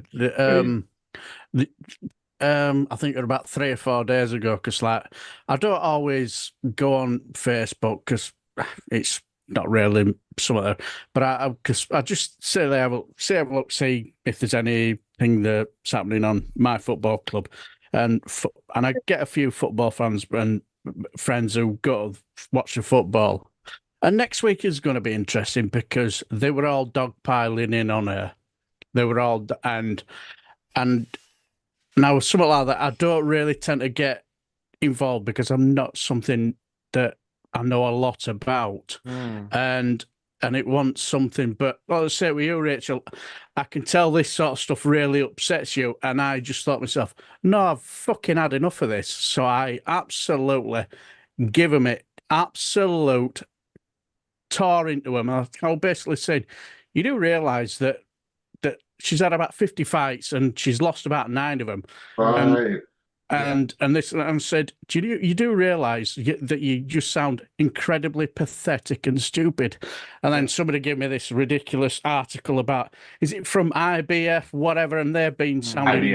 IBA, the Russian-led IBA, who's got the nose out of joint because she beat a Russian athlete. She beat a Russian boxer, and they went, oh no, we're going to disqualify her. What for? We've just done a test. We can't give you the results of the test, but it says that she can't box. Yeah, because like... the boxer. The boxer. She's won gold. She's won gold. Anyway, I didn't know. But anyway, he gave me all this. He felt so proud of himself. So anyway, I just found an article that just totally rinsed everything, and I just couldn't help myself. I says, "What's it like knowing you don't know what a woman is?" And then just left. Yeah. That is a lie. Mic drop. Just mic drop. Tan, we got a message here from Super Tiny 808. Says the jealous always come for talented people, which I just completely agree with. And also Tim, thank you very much for the super chat. Pissed myself laughing at that Alex woman. That's Alex Phillips, I guess. Has now blocked me. Well done for getting blocked. Badge of honor. Talking of noxious people on the internet getting blocked, did you hear that Bernie Spofforth has been arrested for spreading misinformation? And I'm thinking, if she can go down for spreading information, Nigel Farage is right there. Yeah, he's right there. But it doesn't happen to rich white men in suits, does it? No, it happens to this woman who probably lives in a council. She is no. She lives in a £1.5 million mansion, mate. Oh, fuck her, rich ass. She's the wife of which is the wife of a Tory councillor. She's a conservative Cheshire wanker. And she's the wife of a Tory councillor, and she's a childminder as well. Childminder. Sorry, I thought you were going to say something else there. That's a different woman. Is it not her? No. There was this woman, the Spofforth one, stupid, like the poshest name I've ever heard in my life. It's like Spofforth. It sounds like a railway station. We will be arriving at Spofforth. It does sound like because every rich person they can only like talk in like vowels. Like the best posh name is Money Coots, wasn't it? Money Coots. Yeah, Money Coots. She had to work hard though, Rachel, down the Jambutti mines as a child. 4 hours a day down pit. The other woman was the wife of a Tory councillor, and she one who was saying that they should burn down the effing asylum. Wow. The asylum hotels. And she's a childminder, but she's got previous. I saw some of her previous tweets where she was using the P word for like travelers and like Oh, Jesus. C word and everything. And it's like, mate, I can't really say much about calling people the C word, but she was towards people that were like her husband's constituents, and she was a bit of a kind of Johnny Mercer, Felicity Minge part 2. She was she was doing the whole kind of like giving it large to the constituents that didn't like or didn't, that weren't Tories in her area. And she's been she's been arrested, hasn't she? Racial incitement. Yeah. Racial hatred, racial hatred, and that can carry a term of 7 years in prison. There's quite a few of them getting 3-month sentence. I've been following the CPS account. Oh, have which you? seems to be the CPS takes great joy in posting all of the convictions. Say do. I like reading them as well. Yeah. So somebody got 3 months today for posting something on Facebook. And the woman who, Leanne from Leanne Removal, she was the woman who ran at the police with the wheelie bin and then fell over. So she set a wheelie bin on fire and then fell over face first into the police with the wheelie bin. And they arrested her. She's got 20 months in jail. So how hypocritical is it of the right-wing press to be putting these faces of people on their like front pages? Look at the Daily Mail at the moment. You encouraged this, bruv. Yeah, you did this. Tim has just dropped £5 super chat. Isn't Bernadette an immigrant, Graham? She very well might be. I don't know. People are pointing out that Brenner is totally left out of this, being over in America. It's just like, what are you people talking about? I don't get any news about this shit in America. I don't get any news. The only news I get is from you guys, and then I don't even know what's going on. We're gonna have to send you some of the comedy videos. We actually don't there's no access to anything that's happening in the UK. Someone put together. Right. So let me. I'm just gonna, Brenner. Please, may I speak for you on this front? Brenner knows about Doctor Who and Luther. That's pretty much all we're getting over. What's Luther? Isn't that what you clean yourself with in the 1950s? I love you, Zoe. Luther. Oh, sorry, mate. Couldn't understand the word you said. I love you, Zoe. It's the thick Essex accent. Yeah. Guys, I've got a genuine question for you as a cartoonist, right? Do you think that we should be highlighting the moron rioters, the ones that are embarrassing themselves? 100%. And I'll show you. Yes. Yes. Because I've done the honour of. There you go. They're all in the Gammon Olympics, aren't they? Because there's the guy who gets the brick to the knob. Yeah. And tomorrow I'm going to. And the undressage. Well. Yeah. So Brennan, there was one of the guys who was arrested for rioting, and as he was being frog marched through the police van, his trousers fell down, revealing his underwear. And someone's put these together as like a compilation of this like Gammon Olympics from this week. It's brilliant. I'll send a link to it. Did like a number of them, and there was also someone did the whole like new distracted boyfriend meme dropped because there was a guy turning around with his trousers going down. And there's a guy who got attacked by the police dog on the floor, and he's just like, and it's like so many amazing instances. That geezer that got the brick in the bollocks from his pal was just genius. And the guy who was really drunk, and he went up to a police line, and they've all got the shields, and the person with the shield just like pushed it a little bit, and the guy was like, "Oh, what are you doing?" And then he did it again. The guy just falls on his arse, and you're like, "Oh."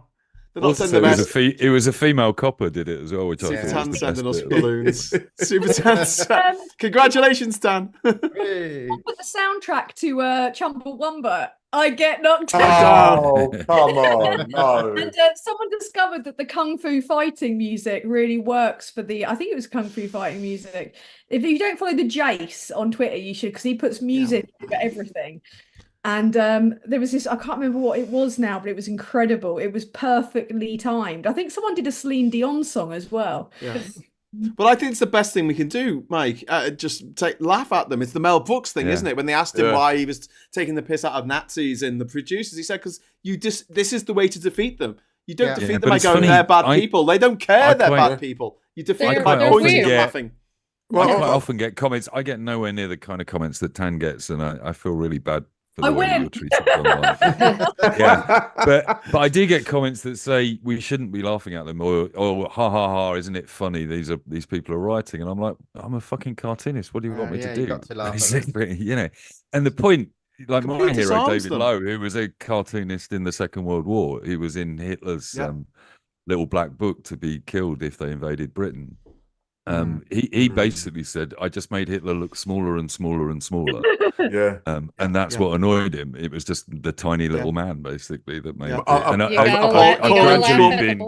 calling Trump I've weird. gradually been reducing my Farage so that he's now about 4 foot tall, basically, compared to everyone else. And I think the best point of recent years is the old Mitchell and Webb thing. Yeah. Are we the baddies? Are we the bad guys?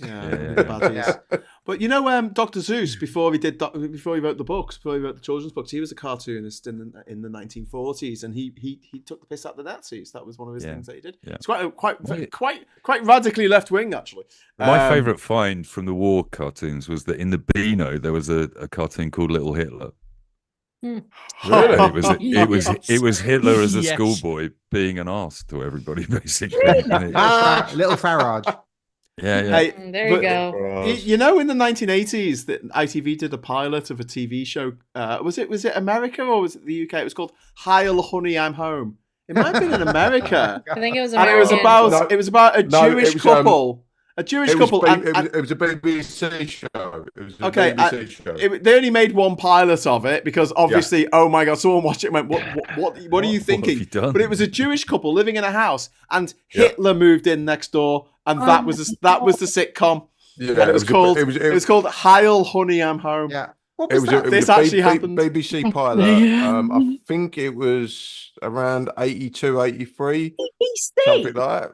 Yeah, I'm pretty sure it's BBC. Someone mentioned it recently. It was American. It must have been American. Graham, you're the film buff. There was a film where Hitler comes back and it's set now, and he ends up. They think he's a parody, and they're all laughing at him, and then he ends up on chat shows, and then he starts, and all the way through the film, and they start thinking.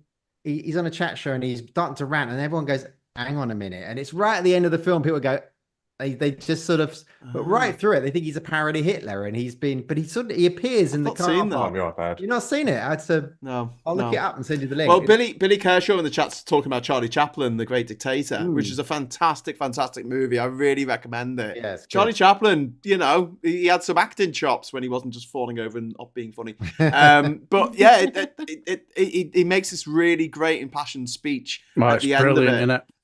Which is fantastic, and I mean, humor has always been used against this kind of thing, and it disarms them, and it's why calling Trump and his weird little mates weird is so effective. It is so effective because because you're laughing at him, yeah, and he doesn't like that because he's supposed to be tough and manly. Yeah, but now you're just poking at him and you go ha ha ha. It was mental. Heil Honey, I'm Home is a British sitcom produced in 1990. What are you doing? Oh, Scott, what are you doing, Scott?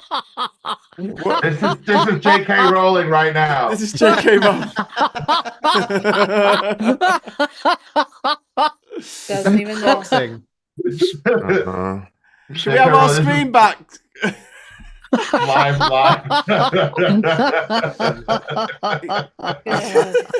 Cheers, Scott. Go, Graham. I've got to go. Thanks, Rachel. Thank you so much. Get him a Tupperware so I. We're getting requests for another episode of The Intersection, so if we could do that next week. Yeah, we'll do it next week. Definitely. Rachel, before you go, hang on. Let me just find this. I couldn't find an appropriate moment to show these, so. We're just asking questions. Just Legitimate Wasn't me. Just asking Research is questions. important. I'm not saying it was you. I'm just saying you were there. That's Actually, all. inspired the song. It wasn't me. Well, That was actually named after you. that's so funny. There in the song. Oh my goodness. Well, have a lovely weekend, everybody. And thanks. I'm gonna go now. Rachel, lovely to see you. Yeah, lovely to see you on. Bye, everybody. Bye, all the social Bye. media. See you later. Bye. Bye. Okay, we've got another super chat come in a little ago from Quincy. €5. Thank you. Does HMRC publish tax defaulter names? In Ireland, we do over a certain amount. I think there's be quite a list if you did. That's a really good idea. Like publishing the names of people who default on their tax. Oh, and here's a question. Is it in Sweden that they publish everybody's tax returns? Yeah, I think Is so. it Sweden? Yeah. Or Denmark. Or And you're also not allowed to smoke within 20 meters of a public entrance to a property. Oh, I like that. Perfect. Can I have that? I'll take that one. I had a question. Sorry. Farage was supposed to publish his accounts with Parliament this 2 week. days ago. Yeah. Did you do it? Did anyone know it? No. Because he's spending loads of time trying to turn all the R's the other way around. Hey. See what he did there? Jesus. Because he's a Russian asset. Anyway. And he really hates it if you hashtag Farage riots. So I was going to say, just to go back to Twitter for a moment, Tan. I use it now just for going on and calling Elon Musk piss gargling thundercunt, and then I just leave. Whoa.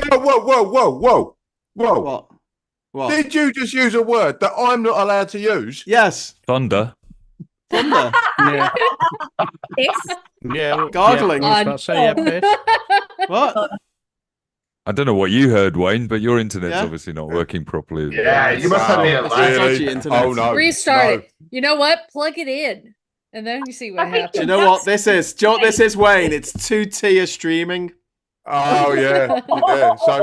So the Scouse geezer can use that C-bomb, but when the brown geezer from Essex likes dropping it. Oh, why are we bringing race into it now? Oh, Yeah, well, he's got a point. He's got a point. What do you mean, why we bring it? All right, Mr. All Lives Matter. Jesus.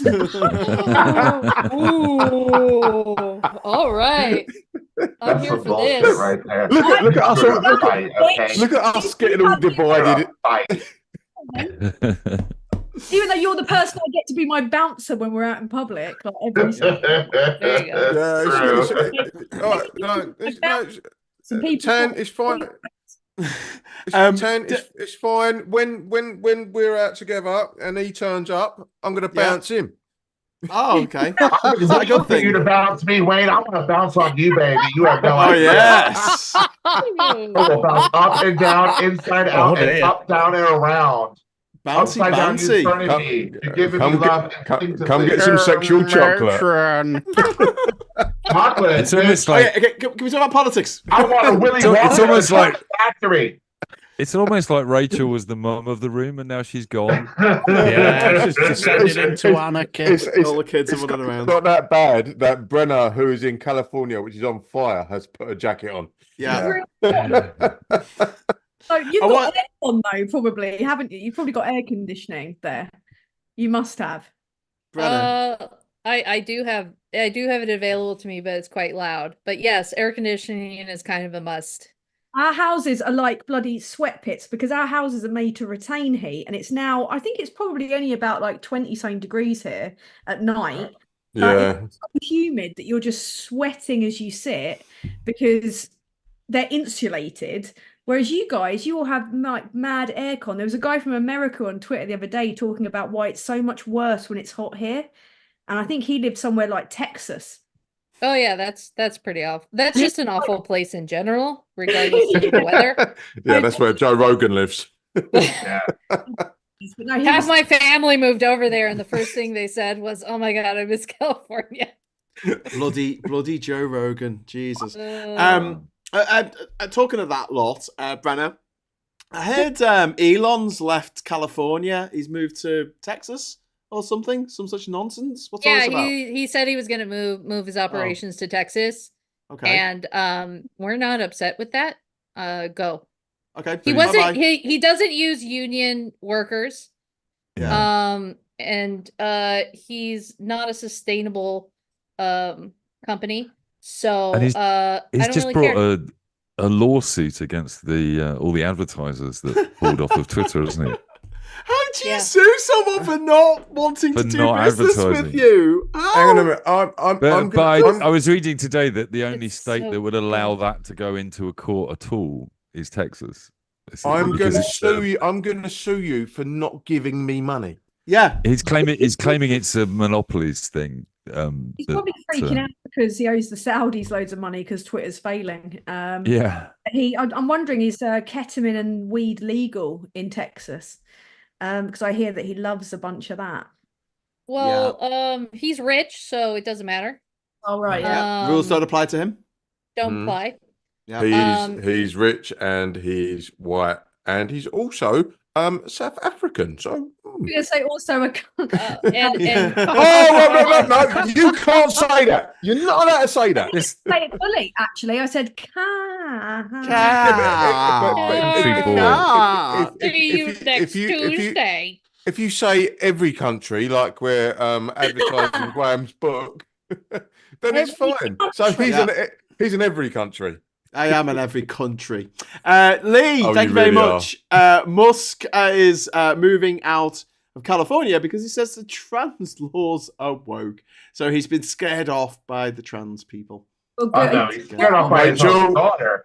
Rachel again. Vivian Do you know what this reminds me of? Amazing, isn't she? When I lived in Australia, right, you would often hear people in Melbourne and in Sydney whinging about Aboriginals. And you could go out in either of those cities, you could walk around all day, you go see a cricket match at the MCG, and you wouldn't see a single Aboriginal. Yeah. And yet they just moan about them all the time. Same with trans people. You walk around all day in your city and you won't see any trans people. Or don't even notice any trans people. But apparently they cause all the problems.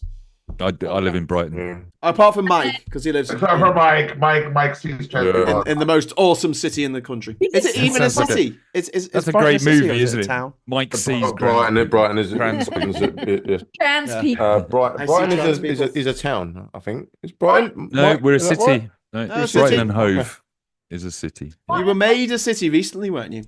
Yeah, but about 10 years 10, ago. 15 years ago. Yeah. Was that for the, hang on. Queen's Jubilee? I can't remember why we got it. I There think were Jubilee cities. I think we asked nicely. How is Brighton and Hove a thing? Because you're miles apart. I know that bloody road. No, we're absolutely joined at the hip. You go down the beach and you get there. I broke the law in Brighton because I had sex with a straight man. Was it Brighton or Hove? I'm not allowed Why would you do that?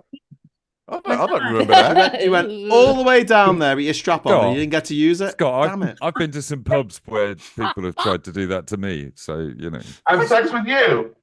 Yeah, I'd like to have sex with a straight Oh, guy. really? Sorry. The boys. I'm joking. I'm sure they have. I'm sure they have. Yeah, thanks. Yeah. No, look, it's very dark.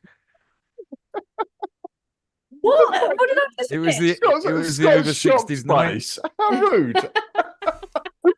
What did I just miss? Something just happened. Sorry, like, Nothing. you're hot. I Scott see just- you. I see Scott you. just insulted me and I'm not going to get over No, take it as a compliment. I do you. I'm just jealous. it. Mike, Scott, Look. you bitch. Mike, I want to see you're, all of Mike's dicks. That's what I want to see. Mike, you're a very talented artist, and I'd hang out at the back of you any day of the Oh week. my god! Whoa. Wayne, I'm not sure that's the compliment I was seeking. But okay. Thank That's you. the worst. You can hang out the back of me then, yeah? Can I put that on my CV? Thank you. Yeah. You can put it on your website. There I'll you put it on go. the next book. Quote from Waymaker. Yeah, so it'll be in the next Do book. you get smacked? Do you get hit on at pubs and Brighton? Yeah, occasionally. That's a real compliment, though, isn't it? Yeah, they Because call you maybe- daddy and shit like that. Yeah. Yeah. I assume that everyone that lives in Brighton is gay. Like, I know it's a Not terrible. true. It's not compulsory at all. Is it not compulsory? Oh, you're kidding me. It's just I thought it was compulsory. Damn it. There are families that breed in Brighton. There are Oh, people that have children in man. Brighton. I There's know. children and everything. We got I schools. thought it was There's schools obligatory. No, Ten, what you have to do when you go to a pub is have to sign a release. You learn something every day. literally has to Damn That's it. quite true. We got a super chat come in from Tim. Thank you very much, Tim. Saying just post Kagashi to Space Cavern, the journalist who got murdered brutally by Saudi Arabian operatives, and I think that Space Cavern, Elon Musk, owes people in Saudi Arabia a shit ton of money because they're the people that he robbed the money. He borrowed the money from to buy Twitter for $44 billion, even though it was worth about $4 billion. He's in trouble. He is a great businessman. He's the greatest. I feel like that was money laundering. Oh yeah. Yeah. Absolutely. Yeah. You don't pay that much. You don't pay more unless you're laundering money. Didn't the Saudis give $2 billion to Trump's son-in-law, Kushner?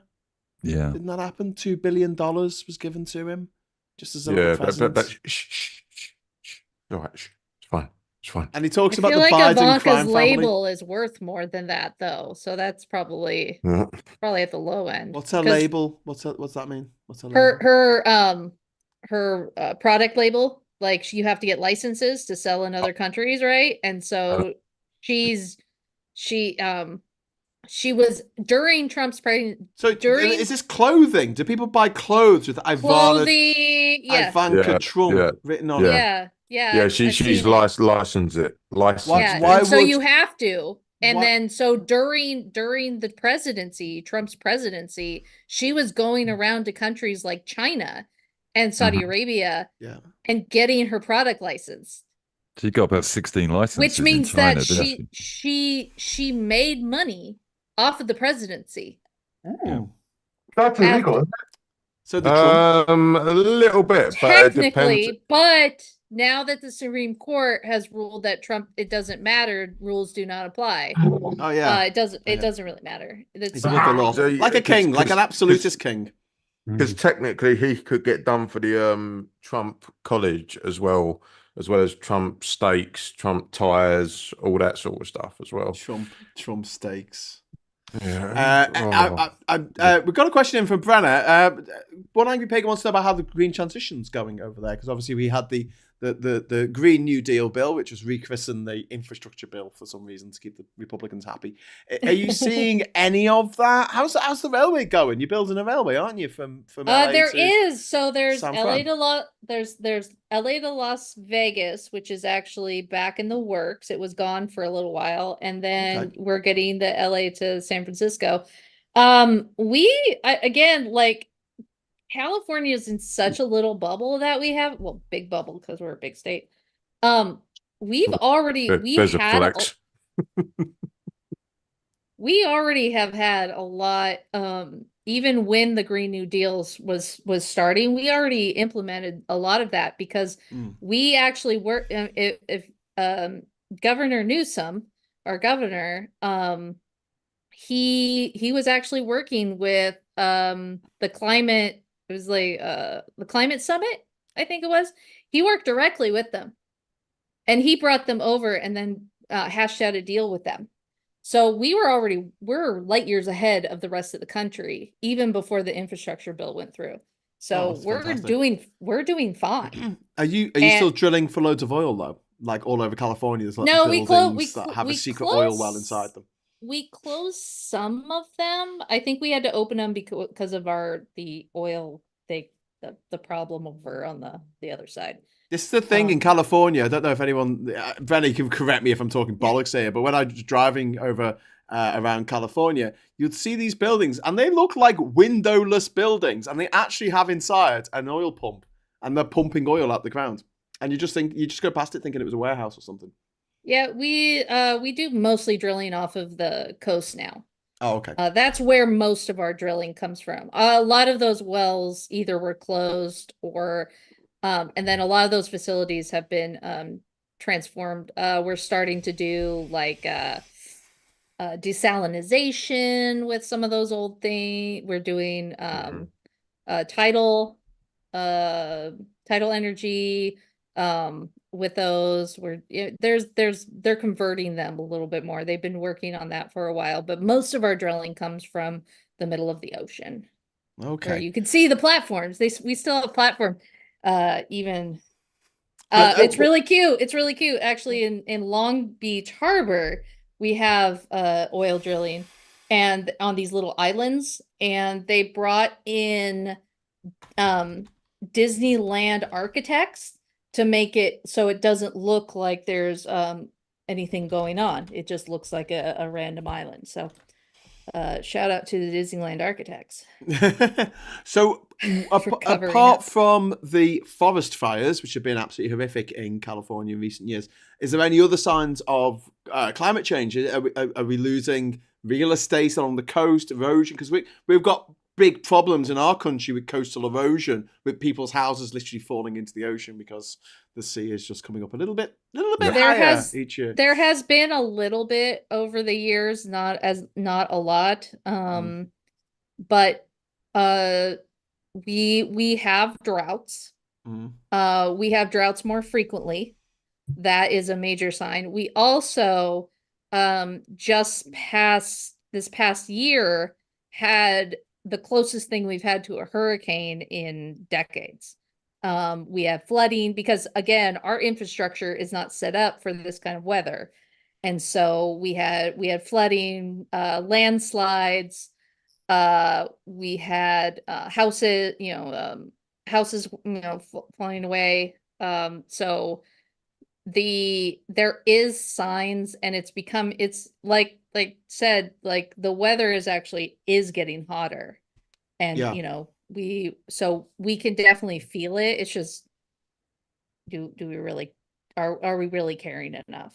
Because we are coastal elites, and everybody hates us for some reason. I don't know why they hate California. It's because you pay for all their Medicare bills and Medicaid. Not only that, but Bastards. we have Navy bases, military bases, Air Force. We have Silicon Valley. We have. To be fair, compared with the East Coast, you do hog like nearly all the coast. I know you got a little bit of Oregon, a little bit of Washington, but like nearly all the West Coast is just absolutely New Mexico, massively hogged by. We California. are coastal elite. New Mexico is not on the coast. We need coast. Yeah, we need coast. New Mexico is completely landlocked. Is it? Yeah. I thought it was at the bottom of California. Nope. No. You go all the way down to what's that? Tijuana. No. You start going into Baja California. Yeah, that's Mexico. In Mexico. Yeah, that's okay. We're considered a border state. Yeah. Even though only like a small portion of us is actually on the border. They just hog the coast. I mean, you don't hog it as much as Chile does. I mean, Chile's just ridiculous. But yeah, for coast. I mean, I didn't draw the lines. Yeah, but you're taking part in the process. Yeah. I'm benefiting. You're benefiting. I'm benefiting from those who quirk drew of geography. The borders. Yeah. And the fact that it used to be Mexico. I love it when people complain about people talking Spanish in California, and you're like, well, actually, it used to be part of Mexico. I don't, because I say that a lot. I say that a lot. It was like, we were in Mexico, we just stole it from them. Yeah. We just moved the line. We didn't actually move the people. Yeah. We've got a question part of it from Tim, bringing back onto Elon. Didn't Elon use the fictional Hyperloop to stop stroke delay high-speed rail so he could sell more cars? Yes. Just like the baddie in Who Framed Roger Rabbit. Maybe that's where he gets his ideas. It is. Which was also Dr. Emmett Brown. It was, yes. Mm-hmm. But what was his name? Dr. Doom or something? No, that's Marvel. Yeah, I think his name was Dr. Doom or Mr. Doom. Judge Doom, I think his name was. In Who Framed Roger Rabbit. Great movie. But yes, sorry, Brenna. Super Tiny saying, just take some responsibility, accept your privilege. What? Stealing all that coast. Your coastal privilege. I'm coastal elite. And to be Nothing fair, Brenna, affects me. And to be fair, Brenna, we stole that country in the first place. Give it back. Not this one. Not me. Well, no, not Mexico. We didn't steal Mexico. Spanish. That was always Spanish. No, the Spanish came. The Spanish stole it first. Oh yeah, they could have that lot. And enslaved California, everybody who was Spanish over did here California and too. forced people to convert to Catholicism. Worked out we great. we just did the East Coast, so yeah, you can have all that over there. It's the original 13, wasn't it? The original 13 colonies. Original 13, yes. Which are the stripes on the USA flag? Are they the original 13 colonies? The original 13, yeah, which is in a little circle. Isn't that a bit weird? Like, Americans are really, really paranoid about the number 13, so much so you'll go into a building in America and it will go from like the 12th floor to the 14th floor. No, there won't 13. be a 13th floor. Oh, no. That happens here too. That's, mate, there's streets, so many streets in the UK that do not have a number 13. What? There's so many streets in the UK. That's that not do not have true. Bruv, Is it? what do I do for a living? I don't know. I have shit internet. Yeah, not internet. I'm an energy assessor. There are so many houses. Sorry, so many streets. You're not an internet in the assessor, UK. are you? No, I'm not. There's Maybe so many you'd have streets in better the UK internet that if you do did. not have a number 13. Do not have a number 13. It's a religious thing, isn't it? It's like the Yes. like, Yeah, but they got 13 stripes on their flag. and they nicked, Christianity from That's from the original 13 colonies. Yeah, I know, but surely that should be seen as unlucky, having 13 stripes on your flag that everyone wants everywhere. Have you been here lately? I was going to say, it's not working out great. It's, is it's it? still pretty bad. Still like the colony. Bad luck, that is. Well, I think that they should let Puerto Rico and Washington DC become states, and then they'd have to print 100%. flags, and all the flag sellers would make loads of money. I would invest in a flag making. I don't understand how Puerto Rico is not a state, but Hawaii and Alaska are. That makes absolutely no sense to me. We literally needed them because Hawaii was housing all our military officials, and then Alaska had what do you call that? Oil. Yeah. Yeah. We had to get it from the Russians. Well, you bought it from the Russians, didn't you? Yeah. Oh yeah. Because it had black gold. That's what they call Texas, me. Texas tea. Oh my god. Talking of Elon Musk earlier on, Rachel Cunliffe, who is a political Oh, associate, that's not a real name. she just tweeted, "Nothing to see here. Just the guy who bought Twitter having free speech explained to him by a cat because Larry the cat from number 10 Downing Street has waded into the Elon Musk row and gained freedom of speech after Elon Musk treated support freedom of speech in the UK, and he's just put out the freedom of speech convention." I replied to Elon and got like nearly 10 likes on his tweet. Cats are gonna Brilliant. save the world. Larry Brenner, Larry the cat is the She won't know, will she? no. Larry the cat, yeah. You know about Larry the cat. Yeah. I know. He's Okay. he's the official mouser. Kind of. He just You know- goes around doing. So fuck you off. know nothing about our riots, but you know that we have a cat at number 10. This You're is the learning level to of correct things in America, right? Hello, cats are going to actually fix the world. So By capping everything off the side. Yeah, by staring at you and knocking things off the mantelpiece. Yeah, just looking at Yeah. and, I have 4 Always cats. paying Of course they attention do when that. you're hungry, when they're hungry. so I've got 2 and I've They're got scientists. Your trinkets displease me. Like, this does not belong here. I belong here. I think Brenner and Tanner are going to bond over cats. I've got 3 in the garden, 3 strays, and I was told that apparently it's the cat distribution system Yes. affording me free kittens, and I think the mum's fucked off now, so I'm actually left in looking after free kittens, and because the cost of living crisis and everything being so bad, there's unfortunately loads of people, lovely people around here that kind of like look after like strays, and they do their best, but unfortunately their kind of attitude at the moment is you're kind of on your own, love. So I'm like, brilliant. The 2 that I have got have been driving me crazy by like launching themselves at my bookcase today. And I don't know if I can or am prepared to take on 3, but it looks like I haven't really got a choice in it. Are you one of the cat ladies Jodie Vance has been complaining about? Is this Oh. Yeah, because he's Oh, jealous because women would prefer cats. His Did cat you fucking you Childless see his cat lady, wife? I'm fine with that. his wife waded in today though to clarify things? Did you hear that? No. What, Sorry. JD Yeah, Vance's wife? JD Yeah. Vance's wife came out to clarify things and make it all better by saying he didn't mean people that owned cats, women that owned cats in general. He meant the women that weren't trying to have babies. that had Oh cats. God. If you were trying to have a So baby she and came had a out cat, and made it that's worse. fine. Yeah. Yeah. Well done. I mean, Didn't I improve don't things. really look good in like in red. So I'm gonna With stick the with hood. yeah, with the white thing, like it Yeah. just Yeah. clashes too much for me. You're doing it good. You're doing Doesn't that. work. No, with no this. peripheral vision either, so you can't see No. threats coming from left and right. No. The shoes aren't comfortable either, so No, and that's true. Yeah. not gonna do it. I'm sorry. I can't. But no, it's the fact that they don't give a shit about these babies once they're actually born. Yeah. It sounds like Americans. It sounds like, and here either. I mean, it's the same thing here. I mean, our birth rate's going through the floor.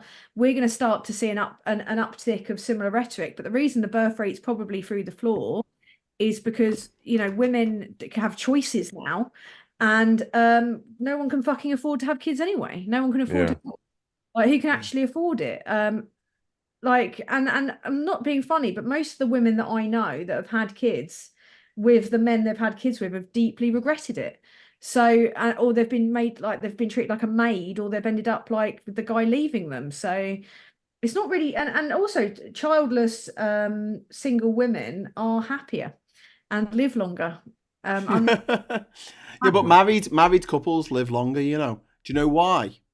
The men do, the women Because don't. no, both of them. Oh, Because so they they're get to a around. point. They get to a point in their relationship where they're both sitting there on their respective chairs, and they're like this with their arms folded, going, "You can fucking die first. I'm not dying first." And Yes.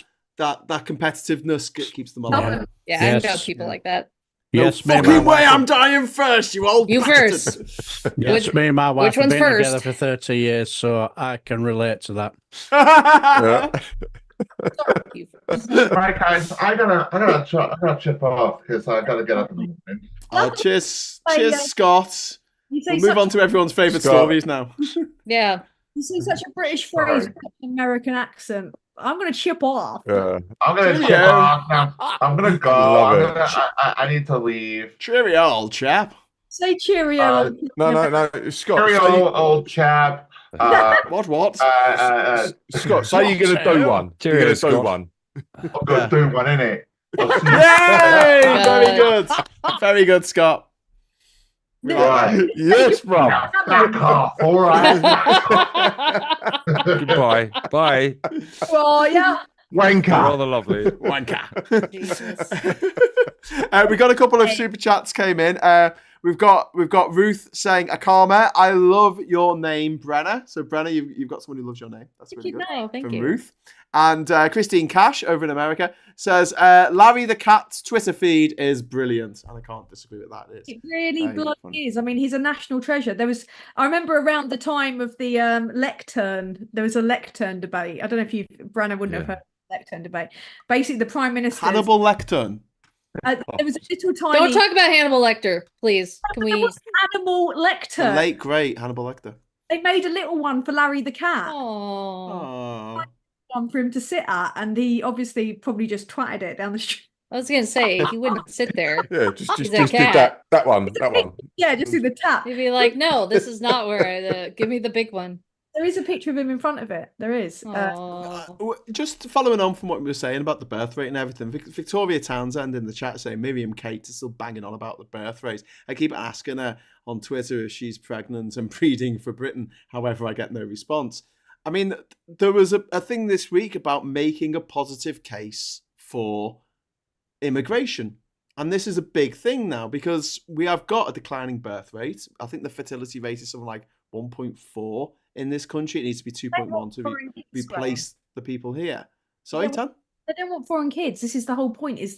That's why they're so pissed off about Islam, because they're like, a lot of the conspiracy theories and the racism about it is, they're breeding, they're outbreeding us. It's disgusting. Yes. Yeah. Oh, But they're creating the environment in which people who are from this country don't want to have kids or can't afford to have kids.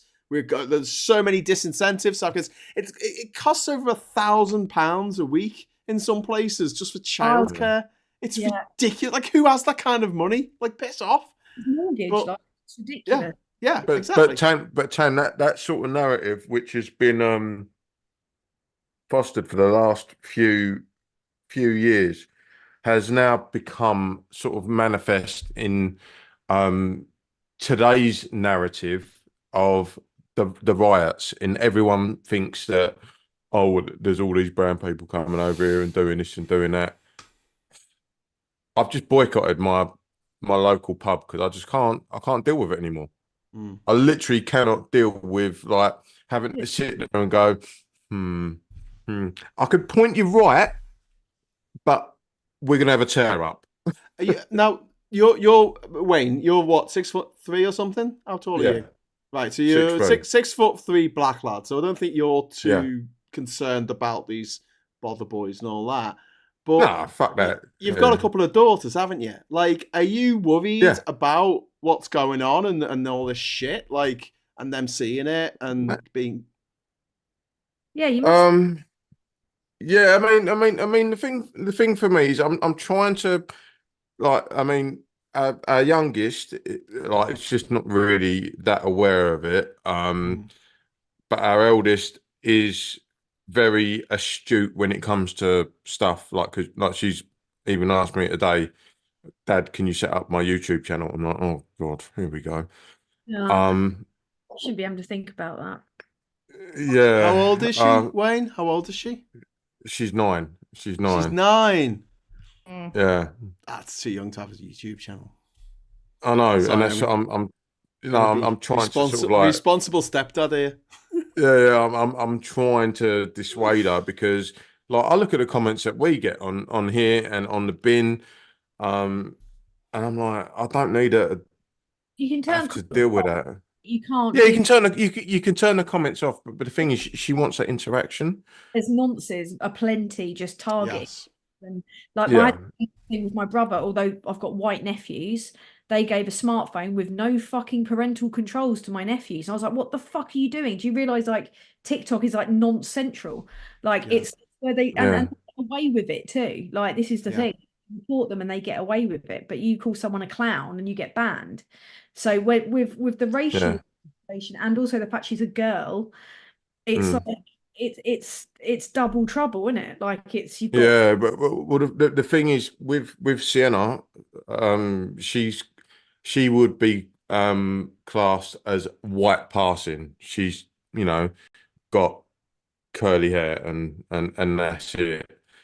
You know, so there's that element that comes with it as well. So when it comes to the sort of like the racial stuff, I'm all over it. When it comes to the gender stuff, I'm all over it. But at the same time, it's a minefield, an absolute minefield to deal with. Yeah. And she's very young to be dealing with that, mate. Yeah, exactly. Eva, you should be having to sit there and think about whether or not your daughter is white enough to not suffer fucking discrimination. Race. White passing, such a horrible phrase, isn't it? Yeah, this is why I get it. That's the real. That's the reality. That's the reality. This is why we need to have the positive case being made for immigration, and only the SNP are making it. Like, Labour are saying there's too many immigrants, and I'm like, shut up. That's not a problem. But no, they're trying to manufacture this big problem that there are too many people who don't look like us living in the UK. Yeah. And we've got to stop this. We have got to nip this in the bud and celebrate the diversity, celebrate the fact that we've got we've had a prime minister of Asian descent. We've got a mayor of London, Muslim mayor of London, three times elected Muslim mayor of London, which is fantastic. And we need to celebrate this stuff. And if you think about what makes Britain Britain and what we're proud of, and I'm thinking about the opening ceremony of the Olympics and all that, there's so much about people from all over the world coming to our country. And I cried at that Olympic ceremony. I properly cried, because I was like, do you know what? This is my country. This is like, this is beautiful. Just seeing everyone come together and seeing all them nurses jumping on the beds with the NHS thing. I was just like, yeah, that's where I was born. That's where I was made, and that's where my kids were made. This is brilliant. What a beautiful country. And then when I see people like Tommy Ten Names and Farage, Tate, all these other. Can I just say it once? Yeah, go on. Please, let me say it once. Yeah, go on. The word. The word. You're being fit to burst, aren't you? These other countries. Oh, so close. Who are running the stand and making us feel that like we're rubbish. No, you're wrong. Jog on. Yeah. Jog on. I don't want you. They clearly don't love our country. No. While all this crap's been going on all week, we've had the Olympics over in Paris. And you watch some of the stories of those young athletes, 20-year-olds running for the first time at that level around the world and coming second and having the most joy ever. You think, well, how can you not be proud of that stuff? Yeah. Why have we not spent a week celebrating these smart young people running around tracks and cycleways and swimming and doing all these great things in the name of their country? And instead we're looking at these numpties piling themselves into bins they've set on fire by themselves. Yeah. Who is it? Cindy Nagamba. Sorry, she won gold in boxing for the refugee team. So the Olympics are a refugee team. Wow. Yeah, she's a refugee from Cameroon, I think, and she's a refugee because she's a lesbian. I didn't even know there was a refugee team. And Graham, trained by the British boxing team. She's been training with the Team GB. I mean, those are things that we should be screaming about how good we are at this stuff, basically. It's just crazy that... Oh, she got a bronze medal, sorry, not a gold medal. But yeah, still a hell of an achievement. And yeah, when you've got these rather sinister people like Kemi Badenoch saying, oh, being gay shouldn't be a reason for being given refugee status. And I'm like, are you kidding me? In certain countries around the world, you can be put to death for being gay. And like, if you're leaving that country as that result, and she said, Kemi Badenoch is another every country. I know. And there's a chance she might be leader of the Tory party.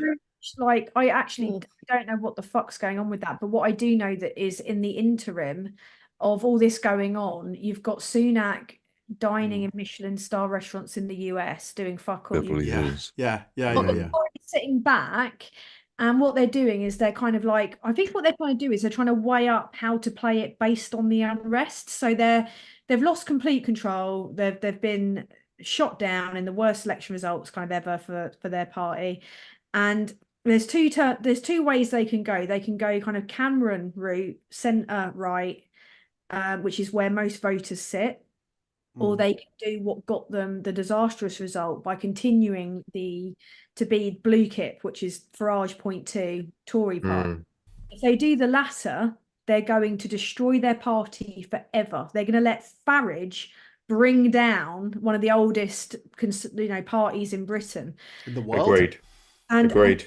And that's the kind of like the two routes that they've got that they can take. I don't know which route they're going to take, but what I do know is in the interim, in the vacuum, opportunist Farage is getting into that vacuum and he's acting like the leader of the opposition. And as a consequence, it's planting in people's heads that he technically is. And he's the only one that's still kind of like, if you can call it working, he's the one that's still kind of like making all the TV programs. He's the one that's kind of like putting out these videos with the flags in the background, looking like he's a prime minister or candidate or whatever. And it sounds ridiculous, but that's what he's doing. I mean, he's acting like the And isn't it, Brennan, like the way Trump took over the GOP? Really, it turned it into his own party. And he did that because they're dumb, and he said that they're dumb. And that they're easily influenced, and that's what he's been doing. Is he's been influenced. I love the poorly educated. We love the poorly educated. I love the Christians. I'm not a Christian, but I love the Christians. You only need to vote once, then you have to vote again. Yeah. I saw this week. Dictator on day one. Someone put that the EDL, which stands for the English Defence League, actually stands for the Erectile Dysfunction League. And someone put as a comment underneath that, they put, yeah, and the GOP stands for the Genital Obsessed Party. I'm gonna say this because I am qualified to say this, and no one can be accused of being any kind of ism when it comes to this. The Conservative Party are trying to use people of colour to redefine who they are. So you've got your Kemi, you've got your Pretty, you've got your Suella, you've got I forgot his bloody name. The James one Cleverly. James Cleverly, who's from Essex, which really annoys me. Kwasi Kwarteng. Right, so they're putting these people forward to say we're not racist. Yeah. But I know these people. I have known people like this that just want to get ahead and want to sort of cozy up to the people in power. But in reality, there is a term for them. Mikey, our co-host Brenner, would hate me saying the words that I'm sort of thinking of. They're Stevens.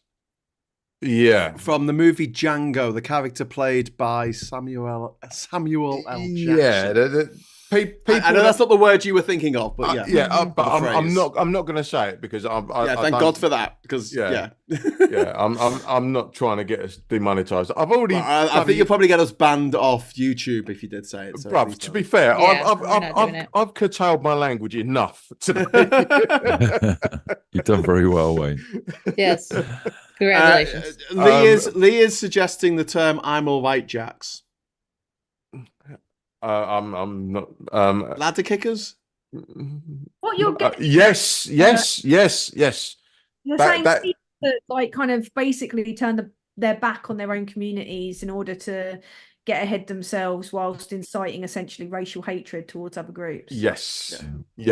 But the thing is, I think that's probably the most eloquent way of putting it. Kwasi Kwarteng, Suella Braverman, Rishi Sunak, James Cleverly, all went to private school. Weird that. No, not Priti Patel. The others did. But the thing is, they're pretending they're just like everyone else in their community, but they're not. They don't know their own communities because they've lived in this rarefied air of the public school system where, you only hang out with people who also went to the same bloody schools as you did. In terms of financial and in terms of bought advantage, isn't there, from the private? I've met some people that were actively racist against other people of color from when I grew up in a village with a private school right next to, like, just over the road from my house and my tiny house that I grew up in, and it was really horrible to see it. And I saw firsthand how these attitudes are kind of instilled in these people, all of them, black, white, from a young age, and it's grim. It's how we've got here. They're just treating literally people of their own race as a skull to step on to get to power. Exactly that. That ladder kicking phrase is very, very apt. I see it, and you see it when people who are get onto positions of power in the American government want to stop affirmative action, like Judge Clarence Thomas. Oh, don't get me started on that. Of affirmative action in America, and you're like, you absolute shitbag. And again, it's ladder kicking. It's making sure that no one else gets to the it's I'm already here. I don't need anybody to compete against. We had a super chat earlier and I missed it, but I'll go back to it now. From Quincy. Thank you very much for the super chat. Is that not the scare story about the Irish breeding going on in England hundreds of years? I mean, that was going back to the whole, we're being replaced, the great replacement theory. No. I grew up hearing this. No blacks, no dogs, no Irish. Yeah, I heard this shit about Irish people having loads of children because that's what Catholics did. They have loads of children. And the reality is, and I mentioned this on the channel before, the Irish population in Ireland, this is including Northern Ireland as well, has not recovered from the potato famine of the 1840s. 100%. 100%. Mm-hmm. I mean, we have had Ireland on a leash for that entire time.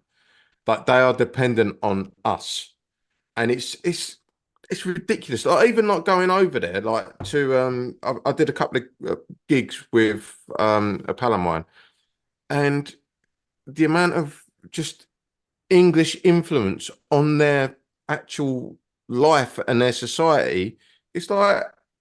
Are you talking about the Republic of Ireland here? Republic, yeah, Republic. I mean, Dublin is a very English city. Massively. I think Dublin actually means Blackpool. Yeah, No, I'm not even kidding. Sure. It does. There you go. Yeah, Mike's there with his Wikipedia. Convinced. It's all here. It's all here. Yeah, Jez it's mad. says it's the racist equivalent of TERFs, isn't it? Becoming one of the enemy and trying hard to fit in by Yeah. becoming a more extreme version. Yeah. And the thing is, I mean, these TERFs were shown up a couple of weeks ago, or last week actually, when they said that this Algerian boxer wasn't a woman, and they just declared it. Yeah. And it destroyed all of their argument that they're standing up for women. They're clearly not, because they've taken a woman and from a country where if she is trans, she will go to jail. And they're like, she's putting out these lies that she's a man. They're not thinking. Yeah, as I say, when I laid into, it'll be interesting next week. First home game for the season for my team, and I'll probably bump into him, so I'll be waiting for him. He's a massive Elon Musk fan as well, so Jesus. yeah, exactly. So it'll be interesting next week, and I basically said to him that I'd tell him, and I said, you do realise she lives in a country where it's illegal for her to trans. Are you that so far down the rabbit hole, and you're that stupid? Yeah, but Dale, this is the thing. This is what we're having to deal with. We're having to deal with people that, like, you can present them with facts, actual facts. So the thing is, when waste of time. the thing is, when I looked at all the comments and some of the stuff that I was reading were just shocking and disgusting. And I think, if I'm honest, when I read them, I'm getting even more angry in them. And I felt, and if I'm honest, that's the reason why I did it even more, because, like, when it comes to Rachel, she doesn't need all the shit that she has to deal with. And I'm thinking, maybe I should do more. Maybe I should, because she's in the minority and she doesn't deserve this shit. So I just give him it fucking both barrels. Sorry, my friends, but I give him both. I absolutely. My guy. I'm liking that everyone can swear but Wayne. I'm not swearing. Perry in the chat is saying, "Stop two-teeth policing. All those people with two teeth have it bad enough." Sorry, that's very funny. But also, as we just mentioned, Rachel, can anyone see what happened here? Oh, what is Rachel doing? Yeah, exactly. Rachel just asking questions in the Last Supper. Yeah, just asking questions. Just asking questions of Jesus and the disciples. I mean, Mike, you need to post these things to Rachel. Yeah, give them to Rachel. I'll stick him in the Where group. we did the same thing with Wayne. We put him Oh, into yeah, historical events. Yeah, He was carrying around a torch, a tiki torch. Yeah. So Where you you at Charlottesville? Yes, I was there. There were we good. had to There were good check. Waynes There were- on either He side. There was were very good comfortable 'cause Nazis. He was in, So he was So in many good Sweden. Nazis. Because he was in people can't Sweden and he was replace carrying us. around tiki torch, and Mikey and I were looking at it, so you can't do that here. And then I was with Yartan. exactly. I Exactly. was with an actual Viking. Yes, exactly. And so we had to check to make sure whether or not Wayne was at the Charlottesville. To be fair, Brenner, I thought I was getting sacrificed that night. Oh, jeez. They would have too. Apparently, Except you're friends with Jartan, so I think that. Mary Beard has just roasted Musk on Newsnight. Lol. Ooh. Listen, we're gonna have to wrap up soon because it's 11:30. I need to go to bed. Is it? Oh, yeah. shit. Has anyone got any news stories? Any favourite news stories of the week that we haven't mentioned? I've got one. Darren's got one. Go on, Darren. Go on, Dazza. I think it's going to be my favourite. Is and I just think it's over. Just like you've got Tim Walz absolutely killing it, and this was just something that just stuck out for me. It was absolutely. I can't remember where it was. He was absolutely killing it in this speech, and that everybody's going absolutely mental. And then all of a sudden, he just spotted someone going faint, and he just and they're clearly in trouble, and he just went, "Oh, stop everything!" And he just typical American dad. He went, "Oh, Tim Walz, yeah, as if to that person needs water, that person needs some," and you just think you just cannot fake that. You can't. Yeah. That's a real person. Someone said he's the kind of person who'll mow your lawn if you broke your leg and you couldn't mow your lawn yourself. And JD Vance is the guy who'd like ring up the police to say, or the local community to say, mowed your lawn. See, the thing is, somebody cracked two pieces of videos together where it just showed you the difference between Tim Walz and Trump, because in the same situation, he's there talking about I said, "Oh, need to get some water." But what about me? What about me? They forget about me. I'm working my ass off. And that's and that's the way it was. And then somebody put it and said, "That's the difference." And that just struck a chord for me. And you could just tell that. Yeah. What an absolute masterstroke of a pick. What an absolute masterstroke. Yeah, good shout. WALZ, isn't it? Is it? Yeah, it's got a silent T or a missing T. Like apparently it's pronounced Waltz. Yeah, it's like a hard Z. Kamala's Kamala. Like I heard that it's Kamala how you actually pronounce her name, not Kamala. Kamala. And Brenna, by the way, it's a Z. No, it's a Z. He's it's a American. Hello, everyone. Welcome back. Hi. Hi. Sorry about that. We lost you. I lost you. We just got disconnected. Apparently, my internet connection is unstable. Apparently, because you still hear me. Fine. Yeah. I was just congratulating Brenna on saying that niche. Unfortunately. Yeah, unfortunately. But you all froze. Everyone else froze. So I was just talking on my own. But yeah, it really, really winds me up when Americans say the word niche instead of niche. It's a French word. Niche. It's not an English word. Niche. It's niche. It's got an accent over the E. It's a French word. It means a little cave. Whatever. Anyway, listen. Quincy just dropped in the super chat. Thank you very much, Quincy. Was it not the Russian Federation causing the problem with the boxers? Who trusts them now? Ukraine has returned the favour. Winky face. So this is two stories here. Well, three actually, I think. The problems with Emain Khalifa, and there was a Taiwanese boxer as well, was because the IBA, which is the International Boxing Association, was run by a bunch of Russians who are corrupt as hell. And they're so corrupt that the IOC, which is also corrupt, has said, "You're too corrupt for us." Which is like the Italians in World War II going, "Sorry, Nazis, you're too far right for us." They were the ones who accused these two female athletes of being male, and that's why they couldn't have they couldn't compete anymore. It wasn't to do with the fact that they'd both beaten Russian boxers in previous matches. Speaking of Russia, a really quick thing is that the U.S. Figure skating team actually received gold medals because the Russian team who won gold was disqualified due to one of the athletes, the smallest, the youngest one, testing positive for a banned substance. Oh. And so they had the ceremony in Paris during the Summer Olympics, and one of the skaters, Nathan Chen, is from who skates at one of my rinks that I curl at. So, so he is a hometown hero, and you're so he got a gold medal.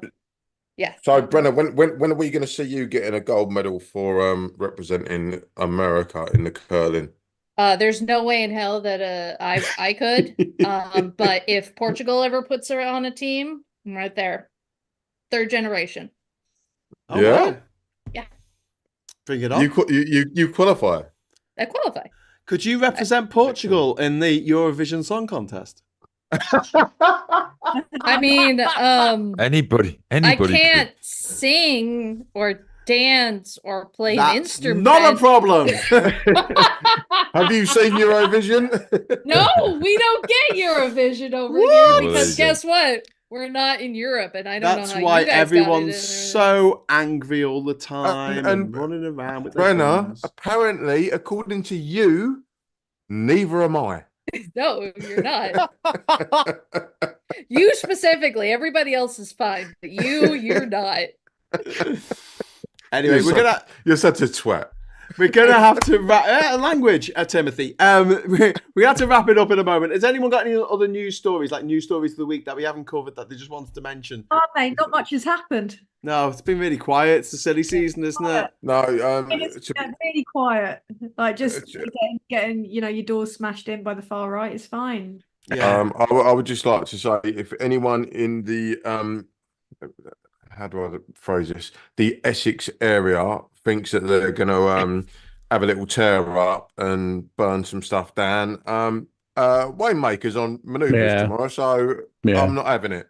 Yeah, I'm not having you'll it. get him told. Wayne, how can you be the Waymaker? Surely that's your dad.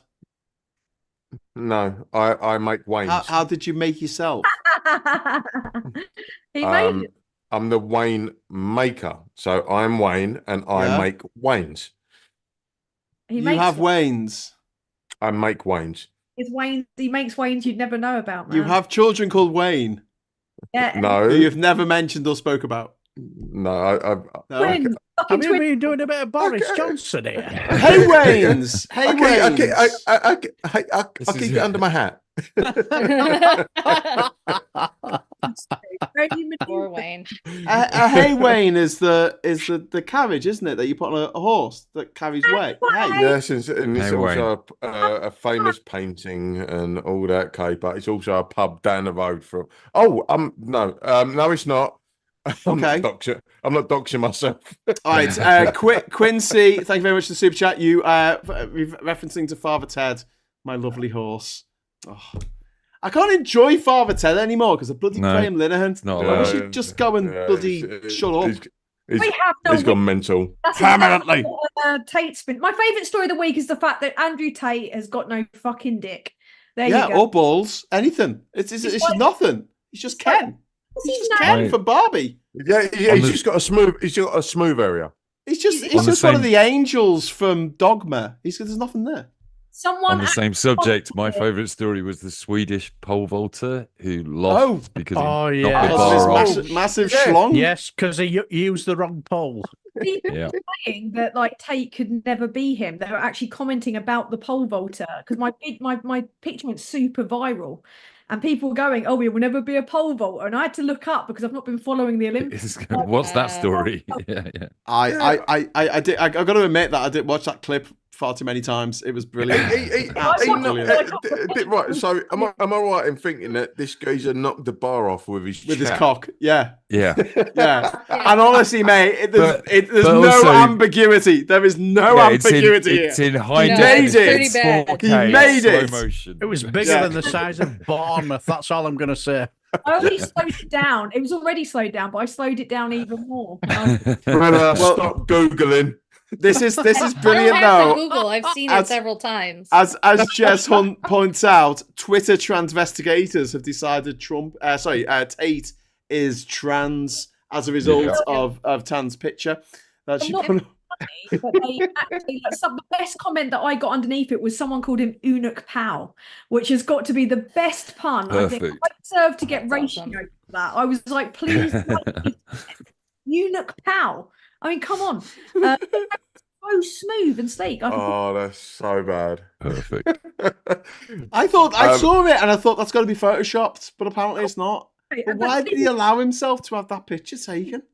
Photoshop a little bra onto the picture I saw. They did. A few people added like a little two-piece set to set up there that he had going on, but I don't. It doesn't look like he wants that picture to be taken. It almost looks like he's gesturing for it. It does. It does explain a lot, though, doesn't it? Of course, it does. Yeah, of course. Mike.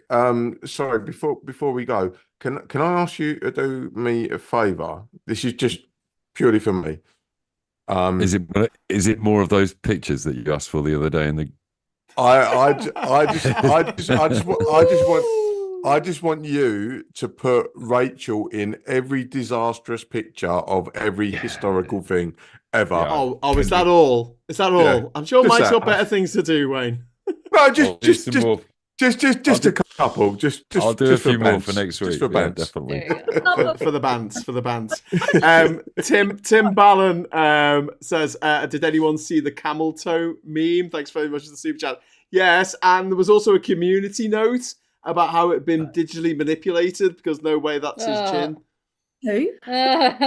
Someone did that picture that you posted, but they added a camel toe. Oh, Jesus. And then it got community noted that the picture had been manipulated because his jawline looked wrong or something. Oh my God. What? Because it made Seriously, people, have a word with yourself. Hilarious. Jim. He's got no chin. He's got no chin. Chin. He's chinless. He is a chinless wonder. And also clearly seems to have a French carrot and 2 garden peas by the looks of it. Not even that. There's nothing there. Like, there's nothing. Nothing. No. Not even balls. There's no. No, there's nothing there. Nothing. Like it's like he's got no. What's that fella on Father Ted? Who's like, I got no willy. Ewan, the fella that she when what's her name? She bakes like a kind of a jumper into a cake. Name on Father Ted. You know the kind of cheesy singer that everyone loves. Oh, Pat Mustard. No, Pat Mustard. The milkman. Yes. Ooh and love. That's it. Ooh and love. Ooh and love. Oh, I'm gonna go sort of old school now because you say that about someone having no chin. I remember a geezer, a cricket player that had no neck. His name was Gladstone Small. Yeah, Gladstone Small. Yeah. I remember him. Top class he was. Top class bowler. He had no neck. Yeah. No, but the thing is, what? So the thing is, what made me laugh, you know, when you see them wearing them white shirts and you've got the collars, his collar were bigger than his neck. Oh my God. Brenner, there's a phrase in Britain called a chinny McLove. Right? I don't know if you've ever heard of a chinny reckon. Chinny reckon? Oh, one of these ones. Chinny reckon. It's when someone just talks bollocks and then you go. Based on Jimmy Hill. Based on Jimmy Hill, who was a football commentator who had a very, very big chin.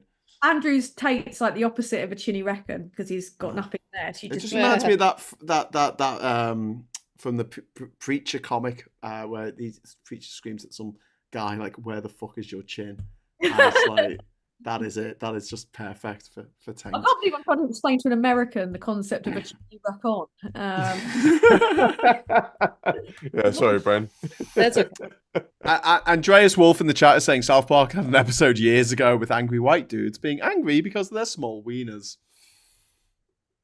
Can't argue with that. Some people do. I mean, they come all shapes and sizes, don't they? I mean, I'm not trying to shame people, but it just so happens it's ironic that a massive misogynist has no knob. I mean, it's just like, well, it just explains. Yeah. It's not even like a small knob. There's nothing there. There's literally like, where is she? It's like a lady's. It did look like a lady's part. It did. Yeah, it did. Yeah. It looked like a lady's part. Even a lady sometimes has like a little bit more there in terms of a moundage than there was nothing. It was straight down. It was like. Yeah. I just don't understand it. It defies sense. I mean, where did it go? Lee Korn is saying Tate grows a beard to cover the fact he has no chin and wears sunglasses to hide his boss eyes. And what he's not exactly the best of us, is he? Do you know what? The thing with Tate, because I watched an hour of him with. I watched it. It was so weird. It was with Piers Morgan. Yeah, it was so. Yeah. Oh my God. like he's Miffy on Twitter said it was boring, like he was just really uncharismatic and he doesn't understand why. But his so many people accent follow was him. going all over the place, and he was trying to sort of justify himself on every single level. But every time he justified himself, he was tripping over his own dick, which he can't actually trip over. No, Because it's non-existent. Yes. Waffling. There was no sense in it, was there? It was just and he was like trying to go, I'm logical, I'm emotional, I'm not emotional. And it's like, mate, you've been angry for an hour. You're trying to convince it's not Exactly. Anger is an emotion. Lee Corn in the chat saying probably the effect of all those steroids. I agree. Anyway, we're gonna have to wrap it up there because it's really, really late. It's 10 minutes to midnight, and obviously I'm gonna be it's Friday night. I'll turn into a pumpkin. It's just a crying shame, Graham. You didn't say it's the old Iron Maiden song. It's 2 minutes to midnight. It's not yet. It's not yet. Unfortunately. They would be lying. Yeah, so channel. Darren, that's fake news. Fake news. Fake news. Like my invisible accordion. Anyway, huge thanks to Brenna, to Mike, to Wayne, to Tan, and to Darren. Thank you to everyone in the chat. Thank you for all the super chats. We'll be back on Monday morning at 9:30. And until then, thank you so much for watching. Give us a like on the way out because why the fuck not? And until next time, I'll say hello, good evening, welcome, and goodbye. Bye. Bye-bye. Why is it in California? What's in California? Well, your mics are still on, by the way. I'm still got the mic feed going. Is it just so you know. Just after 2 in California? PM. It's almost 4 o'clock in the afternoon. Oh, is it? Oh, fucking hell. Oh, bloody hell. Oh, what? Oh, who would have thought that? So different all around the world. We're still broadcasting, everyone. Can you see my feed? There you go. Yeah. Oh my! Yes, we're just asking questions. Just asking questions, everyone. Just Look, that makes a lot of sense. That is so good. That makes a lot of sense, actually. What is that? Thank you so much.